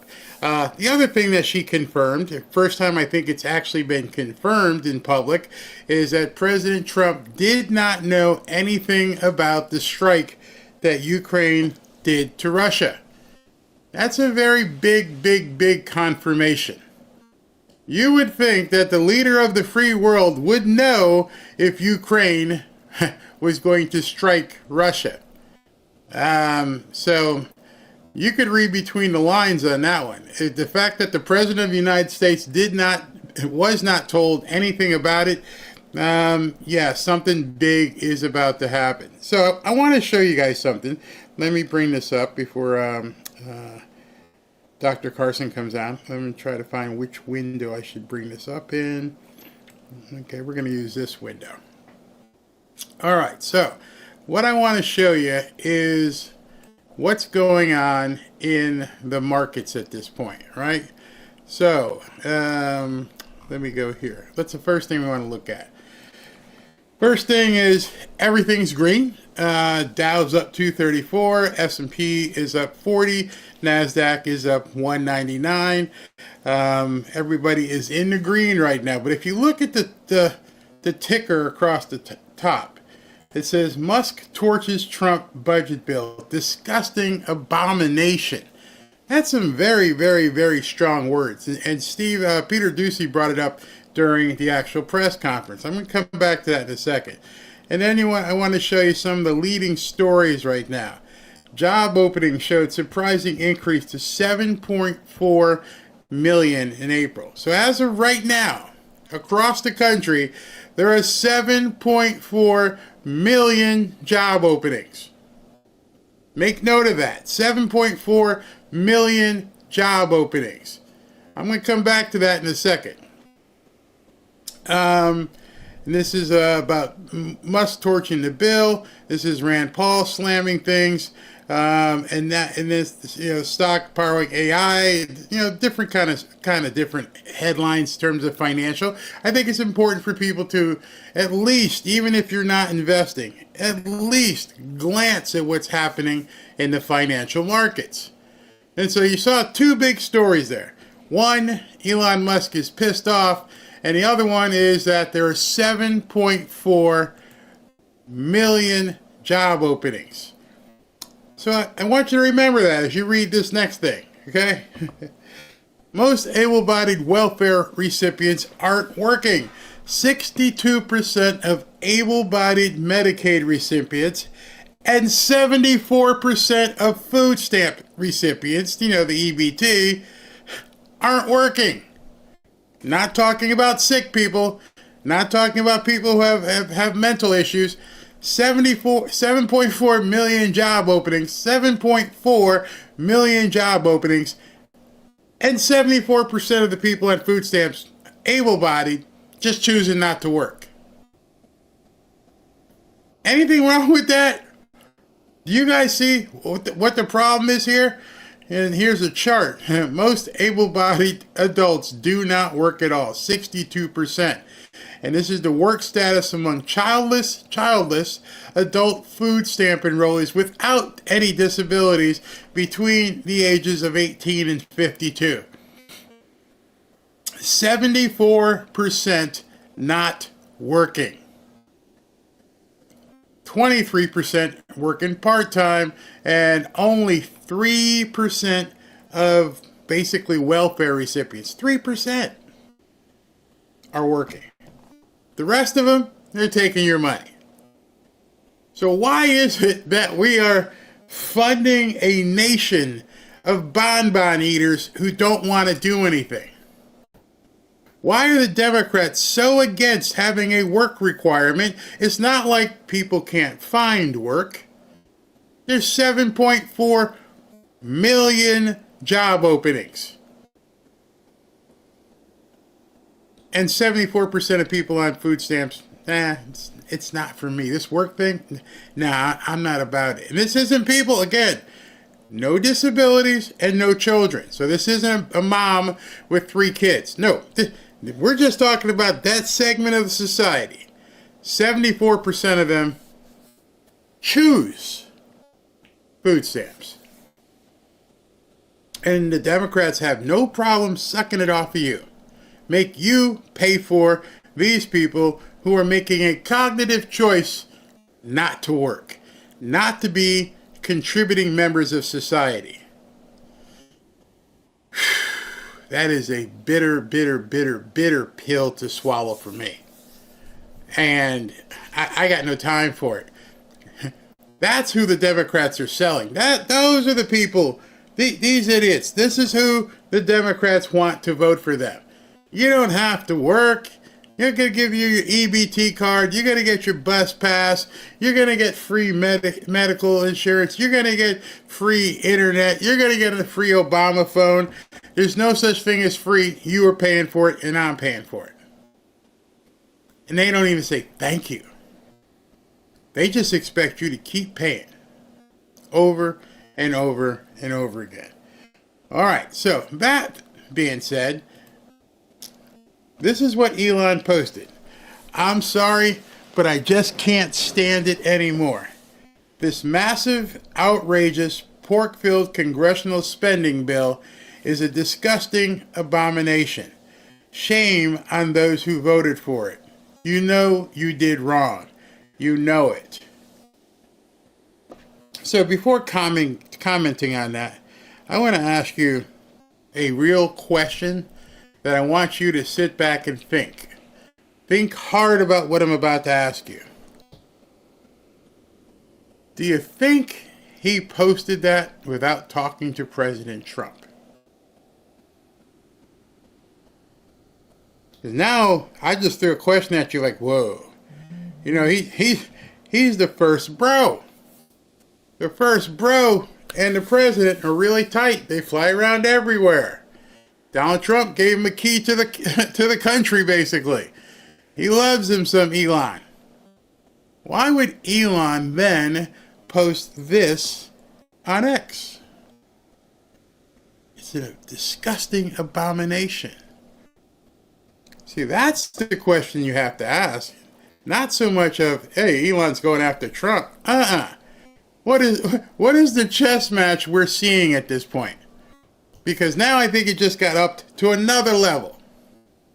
Those of you who are Trump supporters, not just voted for him, but Trump supporters, know since, I don't know, June of last year, you watched the relationship between Elon Musk and President Trump come together very symbiotic. The guy's been to his house many times. Basically, he didn't leave the house in Mar-a-Lago. He was there for weeks at a time. He's been in every, not every, but many cabinet meetings. Why would Elon Musk post that? I want you to think about that. Before you start talking on X or anything else, sit back and wait a second. Are you watching a movie? Because you could be watching a movie and not realize, oh shit, we're watching a play here, a 3-act play. Remember I told you about 3-act play, and I told you I think we're in the second act, and I don't know what that was that he just posted, but what I feel very confident is that's bait. That's a head fake. That's some serious 4D misrepresentation. Is it being put out there to show something to somebody who they need to think that maybe there's some division in the White House? I don't feel. Maybe you feel differently. I don't feel like there is any division. So then what's the reason that Elon posted that? We'll come back and talk about that some more before Dr. Ben Carson comes on. I want to tell you, with everything going on,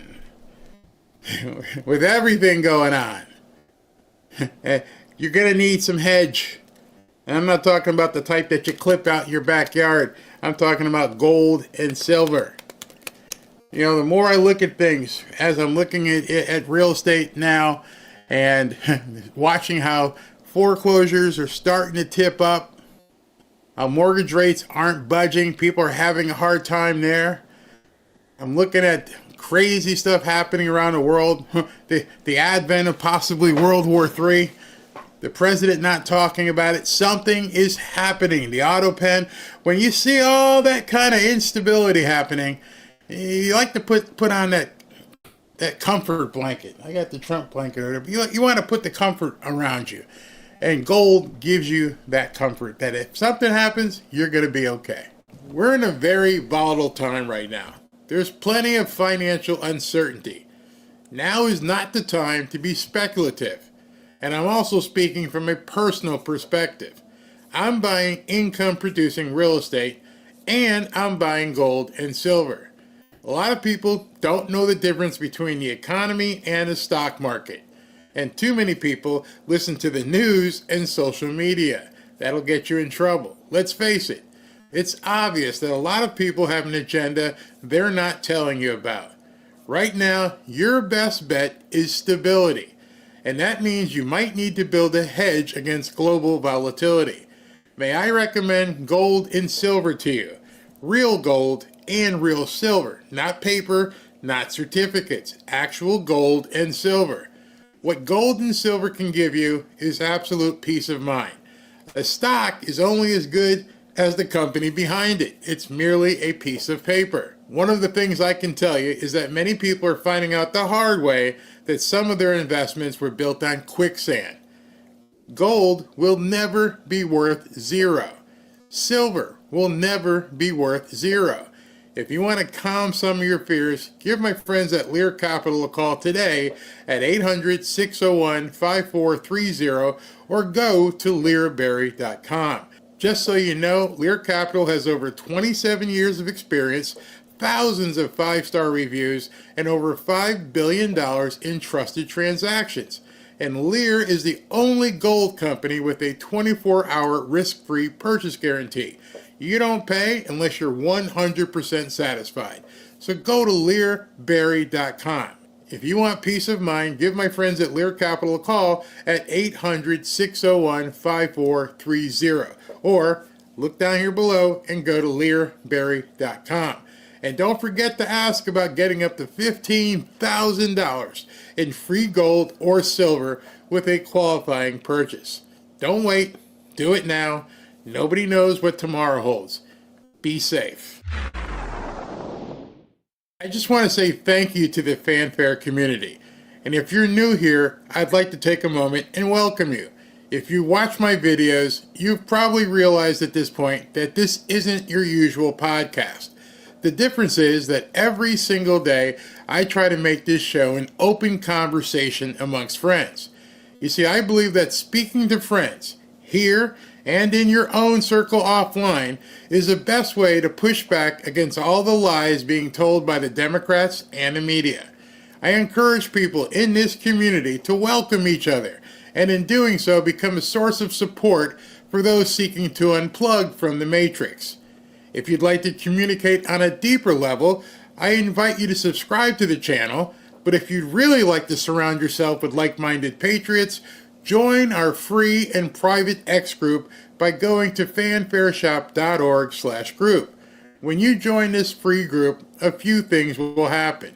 One, if you haven't used X before, you can use X without venturing into the sewer that it sometimes can be. Two, you can share content with friends that you meet here. 3, you will get notified every time I go live, so you can't count on YouTube notifications. And 4, and this might be most important, you get content that I can't share on YouTube or Rumble. So please take a moment and join our free and private X group. Just go to fanfareshop.org/group. Remember, it's members only. There are 16,000 plus people in that group right now, getting close to 17,000. To join our free and private members only X group, just go to fanfareshop.org/group. We'll see you there. Welcome back to Fanfare with Barry Cunningham. All right. I'm going to get back to this Elon thing in a second because I have an idea on that. And it's simply an idea. It may be completely far-fetched. I don't know. But in any event, I want to talk to you about the Trump knife. As you guys know, I've been working with the people at Patriot Addict, and they have been offering this Trump knife to Fanfare fans. Basically exclusive, just here, Fanfare. And so if you guys are interested in this knife, go ahead and click the QR code right there. This knife is normally retailing for $70. You can pick it up for about $13 or $14 with just paying the shipping. It is a very sharp knife. It is a decent sized knife, as you can see. It's got some serious weight to it. Very sharp. Very, very sharp. It's not a switchblade, but it does have a power-assisted opening, which I'm not going to use because I'm not going to like drop and cut myself on my leg or something. My luck, I did a femoral artery and it'd be done. It's got the notch on the front here so you can break out a window if you need be. Or you can also, what's going on here? Or also it's got the seat belt blade up in there so you can cut that. And if you're in real estate and you're an investor, you know what we used to call these things? We used to call these things investor keys. Because you need to get up to a house and just check it out. It's empty. The bank owns it. Ooh, yeah. Yes, this is would be my new investor key. Don't try that at home. But some of you guys who do real estate, you know exactly what I'm talking about when I say the investor key. In any event, this knife is just a Patriot addict's way of saying thank you for supporting President Trump and this moment in history. Again, this knife normally retails for $70, but right now you can grab it just for the cost of shipping. That's it. Just scan the QR code right there on your screen or go to barryknife.com. barryknife.com. They're going and they're buying. Now, let me just tell you, if you've never been involved in e-commerce, well, let me finish this first. Just go to barryknife.com, apply your $100 off coupon, and claim your Trump knife today before they're all gone. Again, that's barryknife.com, or scan the QR code right there. Now, many people who aren't used to being online and understanding what e-commerce is get all freaked out because there's all kinds of different windows that may pop up asking you want to do this or you want to do that. And I tell you about U-Haul all the time. Something happened to me today. Robin and I shop most of the time on Instacart. Don't have to if you have it where you live, but it's pretty awesome. And so she puts in her orders. I add to it. Today she asked me to check out. I check out and it said, hey, would you like some of this? No, I don't want that. How about this? You want some of this? No, don't want that. You sure you don't want this? No, don't want that. So I understand how frustrating that can be, but it's common in e-commerce. It's called an upsell. They see that you have, like for instance, I think what I had bought was a rotisserie chicken. And so it said, hey, you just got the rotisserie chicken. You want some potato salad? No, no potatoes. How about some coleslaw? Nope, don't want the coleslaw. Potato wedges? No, I just want the chicken. So I understand when people freak out because they get all these windows, but it's a common occurrence in e-commerce. Nobody's trying to scam you. It's not a scam. I've done it myself when I've sold hats and t-shirts. By the way, you probably can't see it, but down there in the corner, right there, there's the new Trump sneakers. I don't have a link right now, but next time I do, I'm going to grab those sneakers down there and show you these gold sneakers. They look pretty well. All right, just wanted to let you guys know that. Look, Ma, can't eat gold or silver, but you can barter. See, that's where you're wrong. See, I don't know about your state, but Ron DeSantis last week or 2 weeks ago signed a law saying that these things are now legal tender. So there's another reason to buy gold. You can actually go to the grocery store, depending on the grocery store in your area, and say, hey, I just want to pay with this. Okay, here you go. So yes, you can indeed eat with gold and silver. Depending on where you are, mileage may vary. But here in the state of Florida, retail establishments are beginning to roll out the ability to utilize gold and silver for payment. That's going to be... The mere fact that Ron DeSantis did that should really tell you something. Yeah, you don't need me trying to make a sale. You don't need Lear Capital telling you.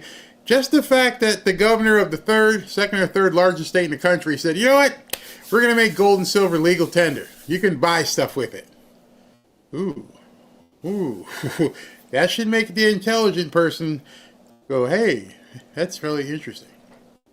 Okay, so back to the Elon thing. Let me go back to that. Elon calling the big, beautiful bill a complete abomination. It's the worst thing ever. I can't take it anymore. Oh my God, this guy Trump's a nut job. Y'all ever watch war movies or police dramas? I love my police dramas.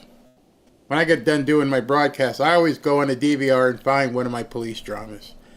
And I'm pinned down. What's the person say?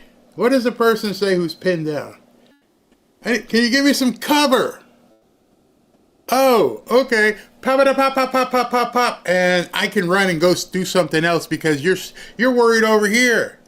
You immediately took your focus on me, and you're now chasing the guy who's shooting you over here because you got to find him. Meanwhile, I'm off skirting around so I can get a different advantage. Don't know it for a fact, but with everything we've seen, could this perhaps be cover? Are we looking at some sort of orchestration where President Trump needed the media and they're not seeing what's happening over here? I just look at the timeliness of things to the point where Steve Doocy or Peter Doocy Elon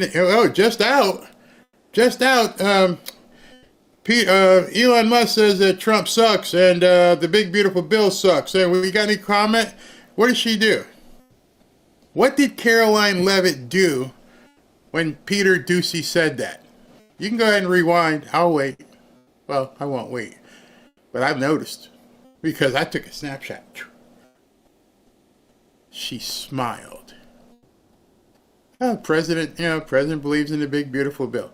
Like she knew it was coming.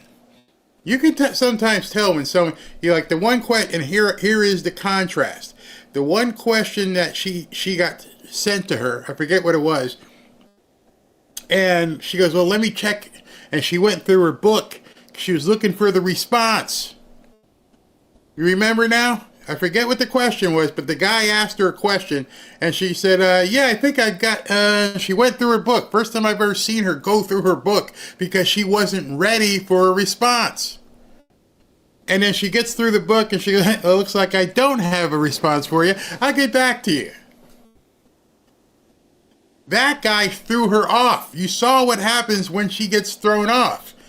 He asked her a question. I wish I wrote down what it was, but maybe you guys know. He asked her a question, and she had to open the book and go look for a response, and it wasn't there. And then she said, yeah, I guess I don't have a response. I'll get back to you. And I thought to myself, really? That's the first time I've seen that. That's the first time I've seen her get thrown a curveball where she didn't know what to answer and how. But the other question, when Peter Doocy was reading about the abomination, and it's all over front page on everybody's website, smiled and didn't have a problem with it. If I didn't see the contrast right in front of me, then I would probably think otherwise. But because I saw the contrast, because I saw her look like nothing mattered, and then I saw her answer a question where she didn't have an answer, and I'm looking at it completely different and go, what's the difference here? Oh, she was ready for this one. She wasn't ready for this one. Elon says it's an abomination. Oh, the president's fine. Don't worry. We got this. I'm thinking, back up. Barry, you're being conspiratorial. No, I'm not. I just watched her. And I've watched Elon, and I've watched President Trump. And I understand he's a master strategist. Is it cover? I don't know.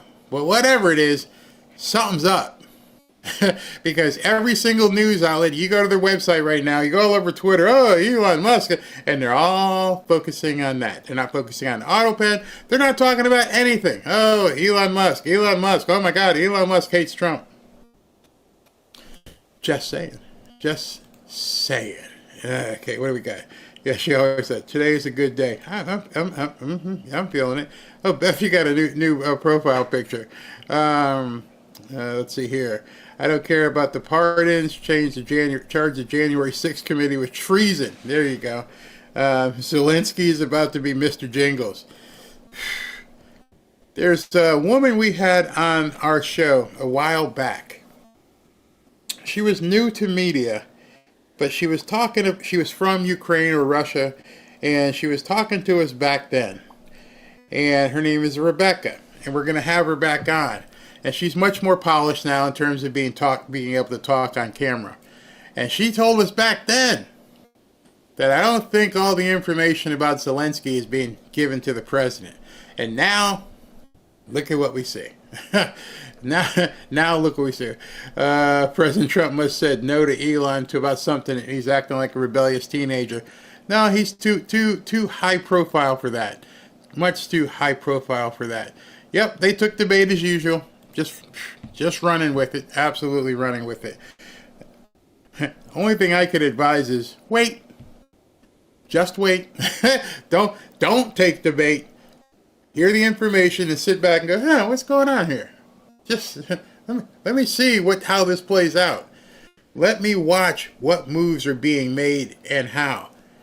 The other thing I thought of is we have a guy who, I don't know, you could say arguably is the most well-versed person with satellite and rocket technology in the world. Talking about Elon Musk. And are you telling me that Elon Musk didn't know these drones and stuff were taking off and doing stuff around a war zone? I'm sorry, I just can't buy that. I can't let that sink in. With all of the equipment and programming and algorithms he has, he didn't know that something was awry over there. I understand drones fly really low level. They're not detected in radar per se, but just saying. Just saying. We're supposed to believe that there were nothing fixed on inside the Situation Room where they could see what was going on in Ukraine. There's a lot of stuff happening right now that they're implied that we have to believe. It's way too much. Super bait, like crack to a crackhead, can't avoid going straight to it. Oh yeah, they ran right to it. They put it in bold letters on the top, bold letters. All right, Dr. Ben Carson is scheduled to be here in the next 10 minutes. Looking for him, and in the interim, let me go ahead and show you some other stuff that came up. Interestingly, another one from Elon Musk. This came up from Elon, obviously, much earlier today.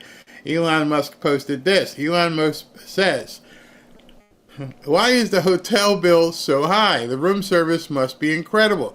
Well, they're talking about what Lindsey Graham spent going to Ukraine. I don't know if you can see it here, but it's $400,000 on hotels. Your money. Lindsey Graham and Richard Blumenthal went over to the Ukraine and spent $400,000 for hotels. That's what you want us to believe? Seriously? Do we all look that stupid? You could have rented the Taj Mahal with hookers and all the blow you want, and you're going to spend $400,000 on a hotel room in Ukraine. Yeah. Not buying it. Something is going on. You heard earlier that Representative Mary Miller has filed a resolution to declare June as Family Month instead of Pride Month. Here's a problem I have with that, and some of you guys may disagree. And the problem I have with it is, I don't need to have a declaration about Family Month. Every single day is Family Month. We're in June. Y'all can call it what you want. I call it the month of Robin. Her birthday is this month, and I make sure that every single day I do something special for her entire month of June. This is the month of Robin. In fact, I haven't done anything today, so it even reminds me more. But I don't need the declaration of it being Family Month. Does nothing. You know what? It kind of like pisses me off. And you may wonder to yourself, Barry, why would you get pissed off at that? Because if you have to be reminded to take care of your family and tell your children and your better half and your grandparents and your mother and your father and maybe even some distant cousins, hey, how you doing today? By the way, just want to let you know I love you. If you have to be reminded that because an entire month goes by and you don't tell somebody you love them, you got a problem. I don't need it in pink and blue or shining on a White House, whatever. It's because we do it naturally. If you're a man, you definitely do it naturally. And if you're a woman, you're a parent, you do it naturally. The reason why these people need a whole month for their pride is because it's unnatural. And they want you to focus on it. Oh, look at my unnaturality. Yeah, I'm doing things that most people would never dream of doing. Yeah, I'm going to put on a banana hammock and go on top of something and twerk. That's prideful. No, you know what's prideful? Prideful is, like next week, your grandson comes to town and you just love the fact that he's here. And you can't believe you're looking at progeny and going, that's my grandson. Or you look out, you get done with a show and you go out to the other room and your wife's sitting there like, actually, while the commercial was playing, I walked out and I blew her a kiss. I went like that. And she's farther across the room on the other side. And she goes, wait a second. She goes, why'd you give me the finger? Like, I didn't give you the finger. I went like that. She goes, oh, I couldn't, because she's like on the other side of the room. And I was like that. And she's like, I'm sorry. Because little things like that. I don't need a month. There's nothing that declaring something a month that I need to let people know I care about them. There's nothing you need. In fact, it's inherent. When you see your friends and they're out together, hopefully they've got a nice marriage, or they're with their kids, you don't, hey man, did you know it's family month? Is that why you guys are smiling? It's family month? No, it's what we do. So no, I don't agree with that. Sorry to go along with it, but I understand what she's trying to do. She's trying to counter Pride Month. The way to counter Pride Month is don't pay any attention to it. Don't give it any oxygen. Don't even let it come in your mind. Deal with your family. Have fun with your family. Do whatever you need to do. Just ignore these mongrels. To me, it's crazy. Tim Burchett. I hope real Donald Trump reviews all of Biden's pardons immediately. That was this morning at 8:55. I have to agree with him. The pardon stuff is beginning to bubble up.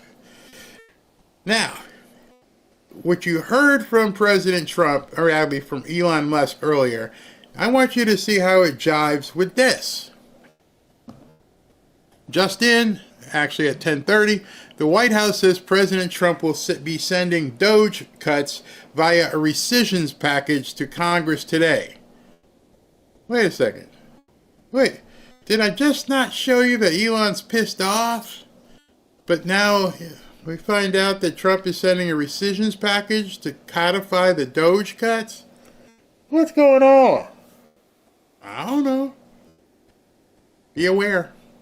Be aware something is happening, for sure. Caroline Leavitt did bring this up as I'm rapidly going through these things. This was the egg prices on January 21st when President Trump was sworn in, and that's where the prices are now. And again, you will not hear this from the media. It is up to you to let people know. And it's funny because when you look in the chat and you hear people go, the prices are still up here. Number one, I don't know where here is. Number two, maybe that's something you need to investigate on your own. If your prices are nowhere near $2.52 for a dozen of large eggs, maybe start digging in and finding out why. Maybe go to the manager. Hey, excuse me, I understand that the average nationwide is $2.52. Why are your eggs $5 a dozen? Let him tell you. Have you ever thought about that? Going to the store, asking for the manager and say, listen, I got this image on my phone here, and it says here the average nationwide is $2.52. And so, it's been posted, and it was on Fox News. Why are they $5.50 or $6.50 here? Can you please tell me? And they'll probably tell you, well, it costs more for gas, it costs more for this, the state put a tax on it, and all kinds of stuff. But if you don't ask, you won't know. Ask. All right, so let's continue. She talked about this today, too, and now we actually have some statistics to go along with it. Murder rates are plummeting under President Trump across major cities. As of May of 2025, Denver down 63%. Baltimore minus 31, St. Louis 34, Cleveland 36, New Orleans 30, New York 27 almost, Chicago 23.7. What happened? How did all of a sudden the murder rates just plummet across the country?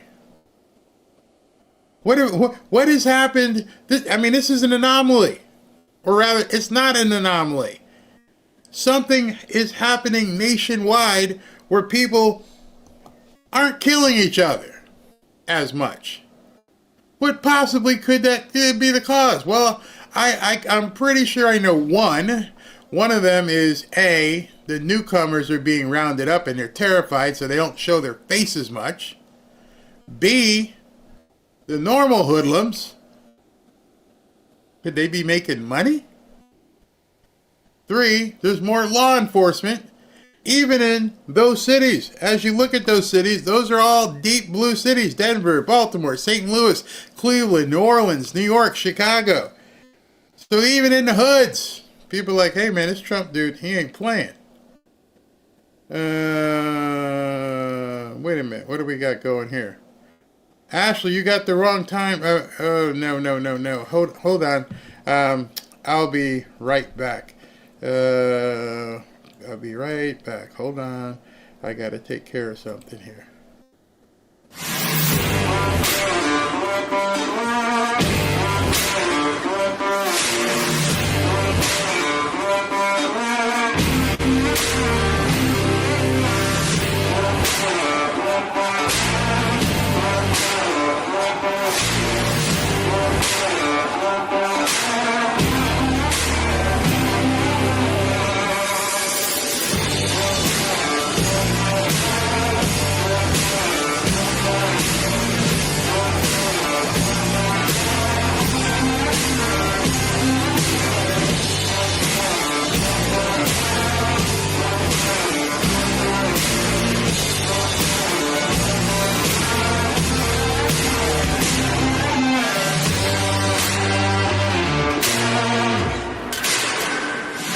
All right, so we got a conflict in the green room. Somebody's in the green room. It's not their time to be in the green room, and the person who's supposed to be in the green room can't get in the green room. So Ashley is working on that. Rebecca's here early. Oh, now we've got Dr. Carson in here. All right, so whatever happened, it got fixed that quick because I looked down and I'm like, the wrong person is here who's not supposed to be here. Ashley, help. So Dr. Ben Carson is in the green room, which I like to call it. And then we're going to run the break, and we will come right back and talk to Dr. Ben Carson.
Back to Fanfare with Barry Cunningham. All right, so we're going to be talking to a man who basically needs no introduction, and instead of me trying to introduce him, I am going to let Dr. Ben Carson tell you all about himself personally. Dr. Carson, thank you very, very much. Can you hear me? I can hear you very well. Nice to be with you. Let me see if I can't turn you up a little bit so everybody can hear you. All right. I didn't know you were. Are you living down here in West Palm now? Yes, my main residence is in Palm Beach Gardens. Oh, okay. I'm in Boca. Right down here from you. So, thank you very much for coming in. I'm going to jump right in. I know you're busy, so let me get to it. And I don't want this to sound like hyperbolic or anything, but it appears to me that you're black, as I am. And from your backstory, you grew up poor and became a world-famous brain surgeon. How did you do that in what everyone keeps trying to say is such a racist and oppressive world? Well, there may have been some racism, I will admit that. But I had a mother who did not believe in excuses. It didn't matter what it was. Anytime an excuse came out of your mouth, the next thing out of her mouth was a poem called Yourself to Blame. We didn't want to hear that poem, so we stopped making excuses. Stopped looking for reasons that we couldn't do stuff. And pursued success. Both my brother and myself. I became a brain surgeon, he became a rocket surgeon. You are so soft-spoken. I was wondering if you can kind of speak up or turn up your microphone a little bit. But it says your audio is a little bit compressed. If you can. Huh? Is that any better? I can hear you. I just wondered, but they say you sound very muffled. So I guess the closer you can put it, maybe up on your shirt, might be the better. Doing these in-home interviews, we don't have the same technology as being in the studio. But hey, if I can hear you, that's good enough for me. So part of your success in breaking of stereotypes is that you've been married for 50 years. My wife and I just are about to celebrate in the end of July our 32nd year. Forgetting stereotypes, 50 years of marriage is a milestone that anyone can be proud of. So what's your secret? The secret is making sure that you marry the right person. That'll do it. I prayed before I got married. I said, Lord, I've been resisting relationships. Please make sure the next one is the right one.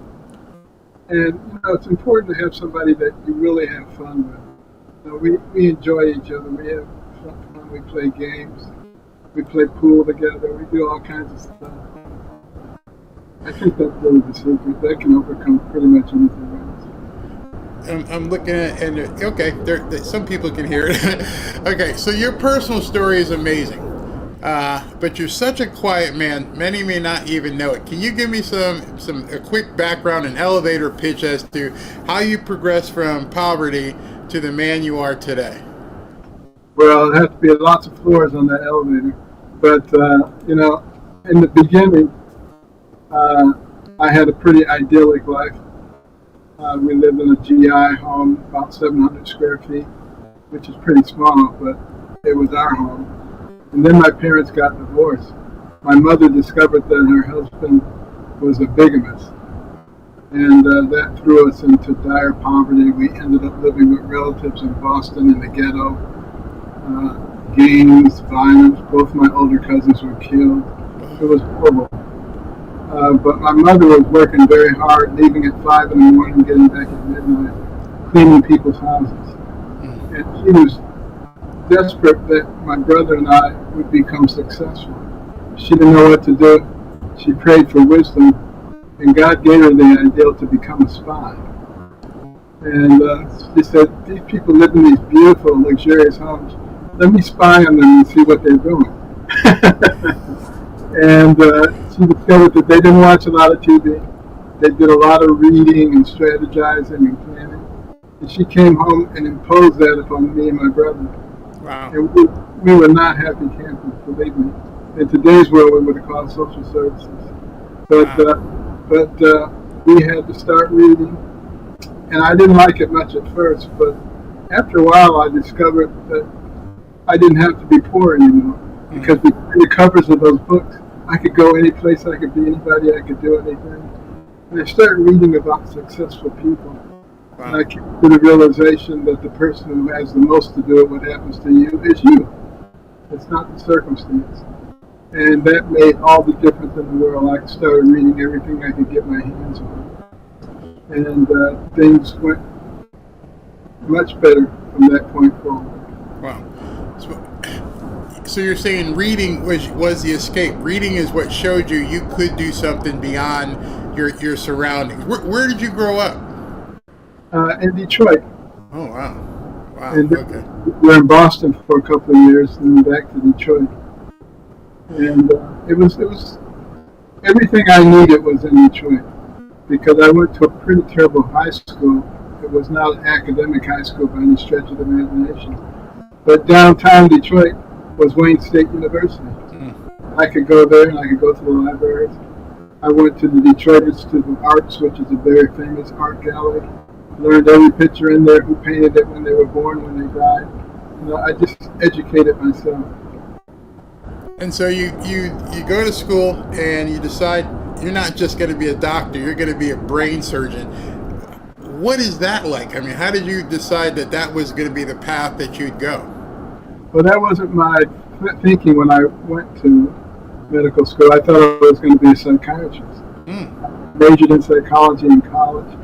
Had incredible professors like Anna Freud, the daughter of Sigmund Freud. I was all into it.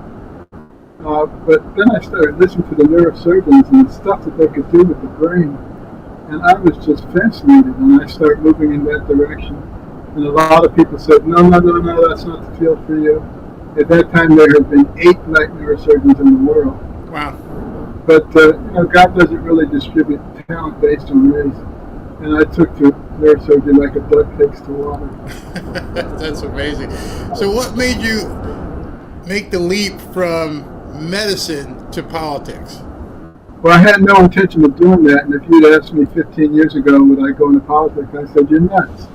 But, I was asked in 2013 to give the keynote address for the presidential prayer breakfast. And I was pretty shocked, because I had given the presidential prayer breakfast keynote in 1997 when Clinton was president.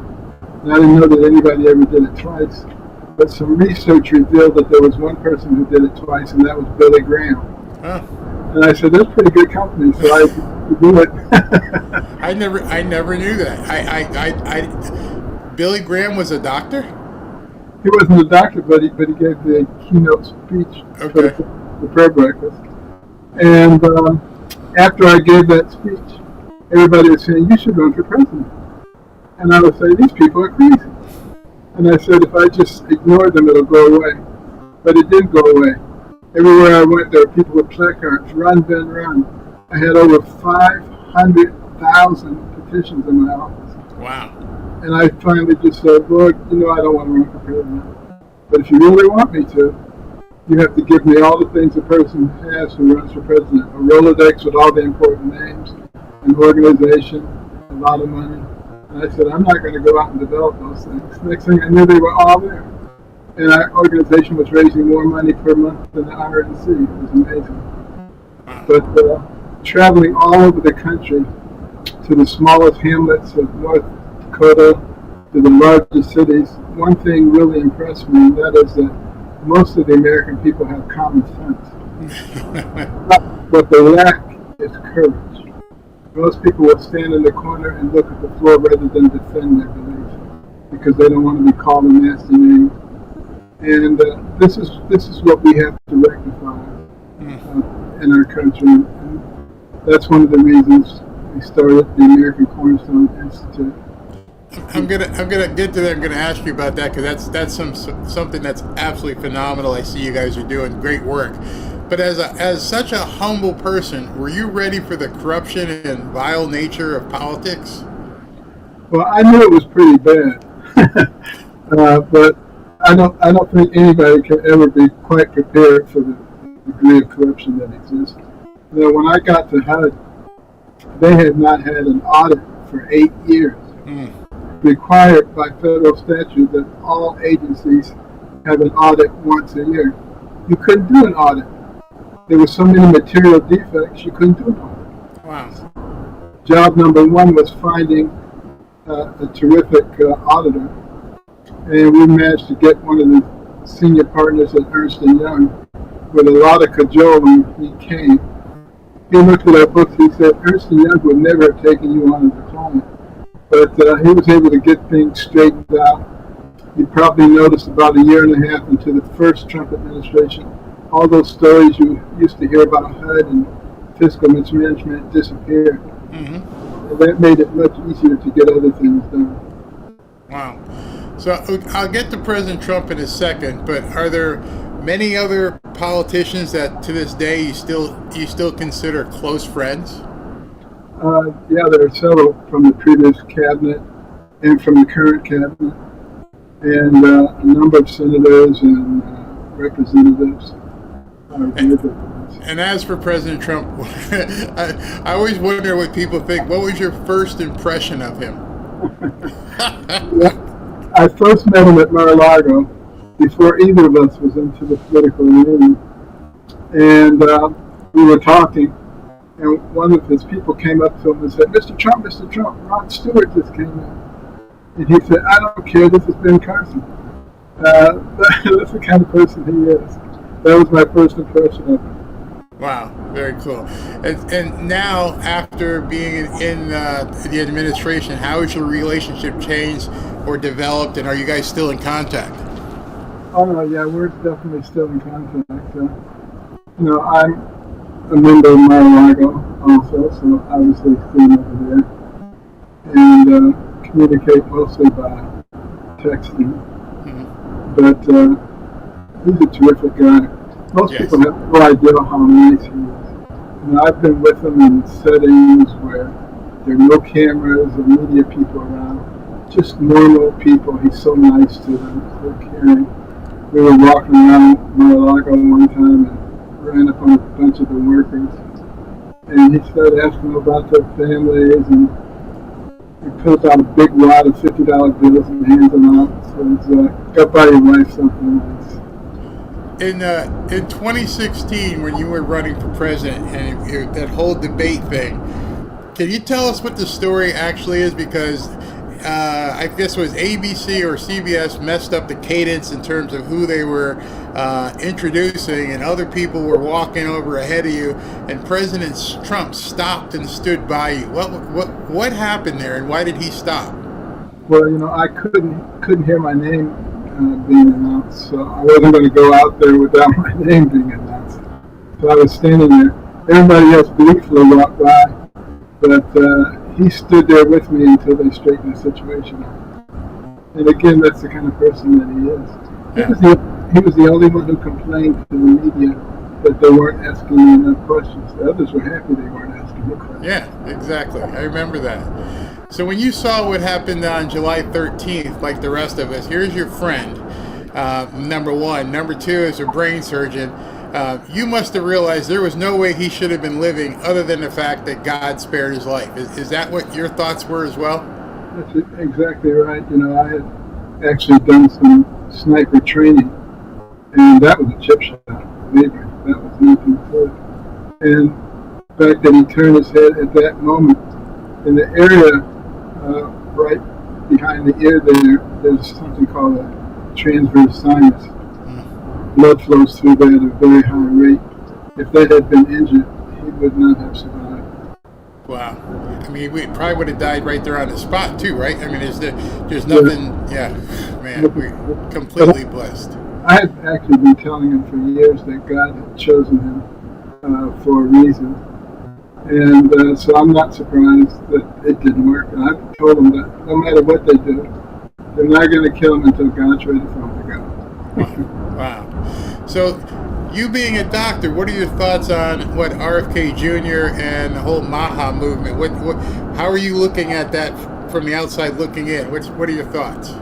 Well, I'm thrilled because, basically, I've been saying for the last couple of decades, if everybody drank 6 to 8 glasses of water a day, ate 3 well-balanced meals, got plenty of sleep and exercise, and didn't put harmful substances in their bodies, most of us in medicine would be out of business.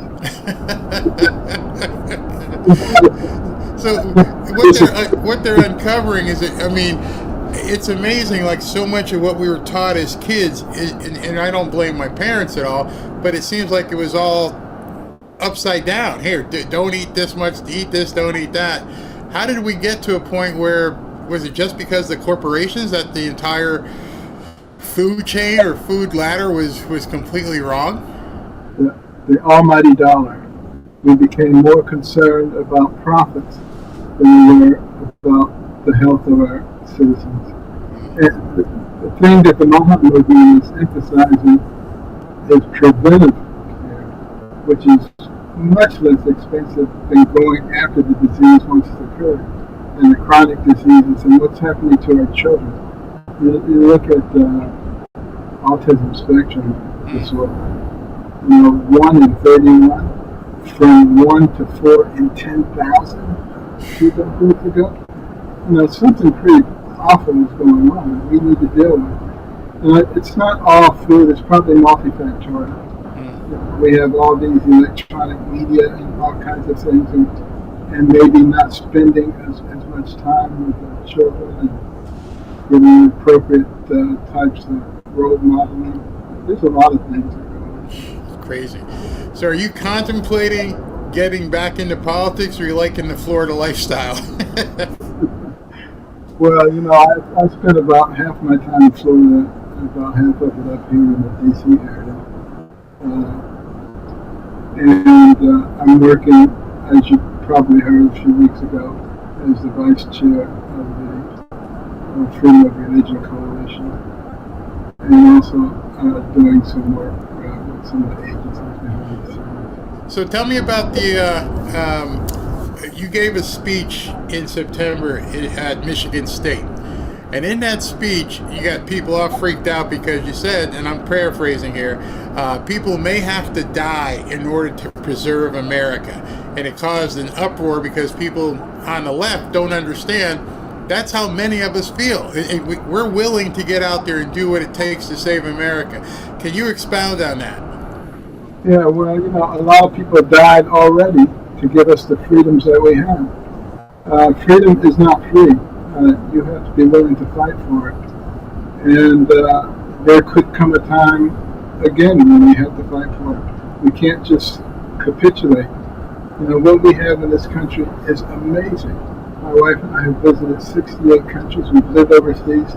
There's no place like America. And, people try to denigrate us, so systemically this is unfair. If it was all that bad, why are these people trying to get in here? Yeah, exactly. I think that gives lie to that argument. And we just need to do what we can to preserve it for those who are coming after us. And remember all those who gave up everything, including their lives, so that we could live in peace and freedom.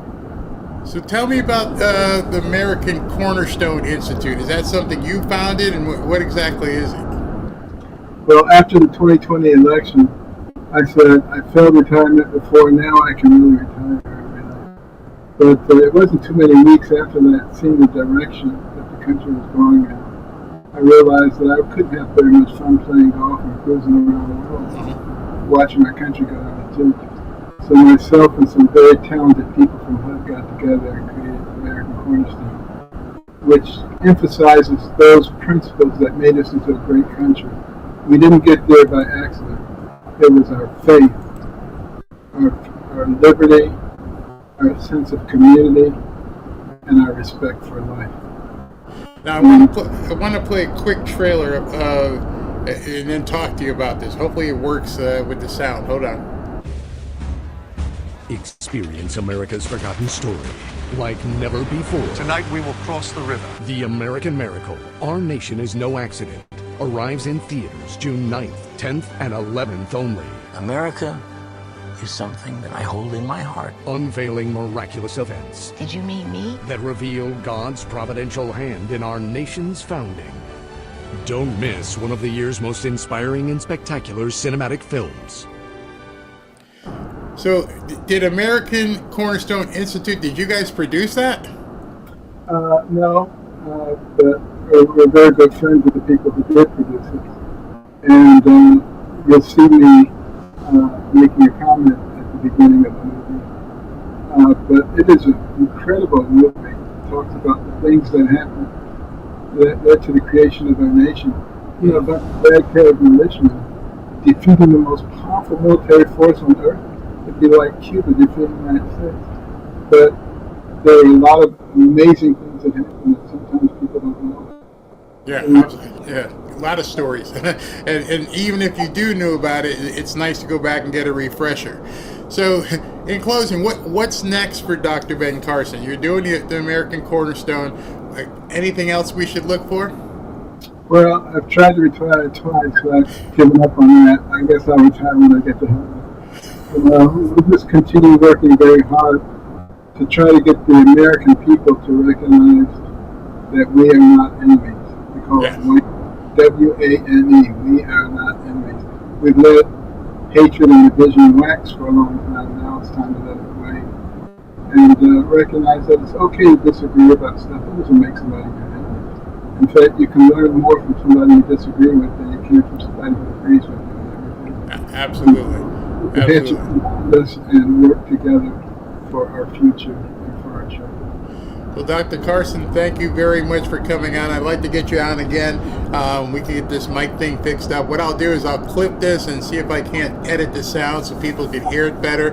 But I thank you for taking the time out of your busy day to come talk to us about your history and where you think things are headed. Thank you very, very much. It's been a pleasure. Thanks for being here. Bye-bye. Okay. All right, everybody.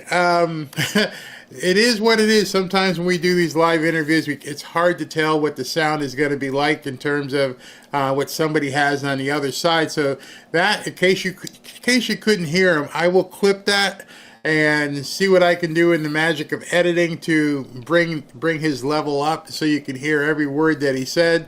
I've always felt that Dr. Ben Carson is an amazing man, an amazing in terms of what he's done, what he's accomplished, where he's come from. Obviously, being a black man, people saying you can't do this. The deck is stacked against you. It's all BS. All of it is complete BS. And I'm tired of too many of so-called my people using that statement as a crutch, and the Democrats using it as a cudgel to beat on top of the heads of Democratic young men and black young men and black young women to tell them that whitey is keeping you down. When we've seen a black president, when there are many people who've aspired and obtained various levels of success, how could that happen if the white man's trying to keep you down? It's BS. I'm not going to go into a whole economics talk right now because some of you guys don't like hearing it, but the world is out there, and it's out there full of opportunity that President Trump is creating for you. I'm going to see if I can get Cody Sanchez on here. Cody's a young woman, very young woman, obviously Hispanic, Cody Sanchez. And she invests in what she calls boring businesses. And she does so much on X and shows people, look what I just did. And she just bought a business most recently. And all it is painting. And she hires painters. And there's so much opportunity. Don't let anyone tell you you can't do anything. You absolutely have to fix it, Barry. I'm going to do whatever I can. Whatever I can, I'm going to clip that, put it in the editing studio, and try to write. I know I can make it louder. I just have to make sure it doesn't get distorted, but I will do everything I possibly can. And I will be using AI. Yeah. See, there's an AI button in the editing studio software that allows you to enhance, and then you just have to play with it. It may not be perfect, but I'm pretty sure I can amplify it, and I'll get it posted tonight. Obama wasn't the first black president, he was the first biracial president. Good point. Very good point. Truthful good point. Many female Democrats that publicly are anti-white are married to white men. Go figure. Exactly. Shame about the sound. Don't worry. I hear you loud and clear. I will do everything I possibly can to get that edited and put back up because he's a marvelous man. I want to talk to him. All right, SB says I've got more breaking news before we close. Is there anything else here? Let me see what we got. Okay, let me look at the different things that he's got here. Wow, he's got a whole bunch of stuff here for me. Some of the stuff I can put up, some of it I can't. Let me talk to you about this. Is this Christy? No? Yeah, that's Christy. No. I'll get the video for tonight's show because I just don't have the ability to format it because it's in a tall format right now. But this is what she said. Breaking. ICE will be immediately apprehending, I guess what we call that arresting, the Boulder attacker, Mohammed Salomon's wife and 5 kids, and expeditiously deporting them. Oh yeah, love that.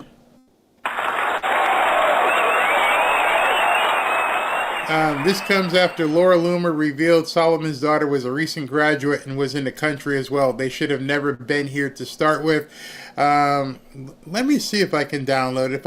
If I can get this right now and be able to put it in. Let me see, because I'd love to hear what she's saying. I know you guys love it when I can pull things in really quickly, but when you see those videos that are, stand up, vertical, it's very hard to pull it in. Hold on, let me see if I can do this. And if not, I'll have it for you later. Hold on. Gonna get there.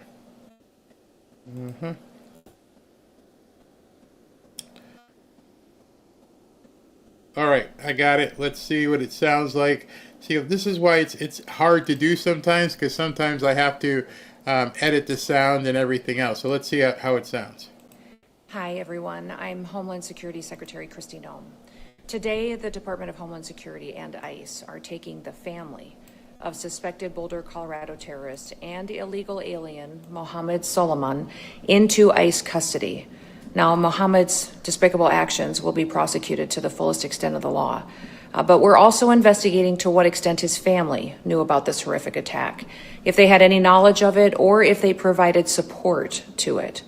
I am continuing to pray for the victims of this attack and for all of their families. Our thoughts and our prayers go out to all of them, and I want them to know that justice will be served. All right, so she's rounding up the entire family of Mohammed Solomon, and they're getting out. Gotta love that. Have to love that. Let me see what else SV has in here for me, just in case, but I don't want you guys to leave, because I got a whole bunch to cover tonight too. Tonight's show. Yeah, he had something else I wanted to show you. All right, so this one here. This is interesting. This is at 2:47, so about 10 minutes ago. Just in, the Rules Committee and House Republican leadership have decided to not bring DOJ spending cuts to the floor for a vote. There's some, I don't know what Mike Johnson is doing. Every time we hear President Trump say, he's always praising Mike Johnson, but some of this stuff doesn't make any sense. Don't know why. Don't know why it happens, but it happens, and it's more news is coming out about Lindsey Graham's hotel room. $411,634 for a hotel stay in Ukraine. No possible way. No possible way. That didn't happen. In addition, Elon has posted this. Don't even read the legacy media. It's just noise and propaganda. I stopped a long time ago. Legacy news attempts to answer the question, what's the worst thing on earth today? That is sure to make you sad. That's what I've been telling you. There is nothing good, nothing positive. It is a flipping cesspool of insanity. They don't want you to have... There's no way you could turn on MSNBC other than to laugh and think you're getting anything worthwhile. That's why I talk about income and finances and investments, because I'm upbeat. I feel it. When I am not on camera or not editing, I'm looking at what else can we do. What else can we do to seize on these opportunities? I've showed you guys, I'm looking at an office to start a new studio. Everything looks fantastic from my perspective. Yes, I'm getting more trolls. Yes, but at the same time, our numbers are going up. So I don't care. I want to focus on the positive. And so when you turn on these people, everything is this, it sucks, life sucks, oh my God, Trump sucks, maggots suck, oh gosh, he's deporting people. You guys got anything? I mean, seriously, anything positive to say about America. I'll listen. No, they never do. And unfortunately, it has infected many people on the right. Many people on the right love hearing about misery. They commiserate with other people and like, oh yeah, this sucks. And stop. Man, there's so much out there for you. And if I can bring you that little bit of light in our shows once in a while, not all the time, but stop, man. There is so much good going on. Again, if your eggs aren't cheaper, go find out why. If your gas isn't cheaper, go find out why. Start talking in your local communities, like we talked to John Amachiku yesterday. Are those books in your school? I don't know. Got to go check. You don't want your little grandson or granddaughter picking up this book. Oh, what about... But if you're just sitting home and just like, oh, what can I listen to next? Don't do that. Have fun. Live life. Next week, some of you guys might be disappointed because Monday, Tuesday, and Wednesday, the grandson is in town, and we've got football camp, and we've got all kinds of things we're doing, so I probably won't even do a show Monday, Tuesday, Wednesday next week. Barry, how could you possibly just not do a show? I may do a tape show, and then maybe do some, Ashley's got me like doing all kinds of interviews. Maybe we take some interviews and broadcast those live. But, we've got dinner each night, and we've got lunch and different things that go through during the day. But why is that? Because we're living life. Enjoy your life. Have fun. At least for the next 4 years. At least for the next 3.5 years. But, that's where we are. All right, so I'm going to get out of here. Let me read Super Chats because I don't want to forget anybody. Hope you guys who did yesterday saw that I did read those last night. So tonight we'll have a good show. Look forward to it at 7:30. Should be a bunch of stuff to talk about. And let me read Super Chats if there are anything in here. Let's see. I can't get it to... Hold on. Okay, now it's refreshing. And hold on, let me get in here. All right, okay. And because I hate if I move and I forget to tell people stuff. All right, so here we go. Hold on, somebody's talking. A commercial is in my ear. All right. I had it all set, and then a commercial started, and I could hear it in my ear, which is one of the most annoying things ever when you're doing videos.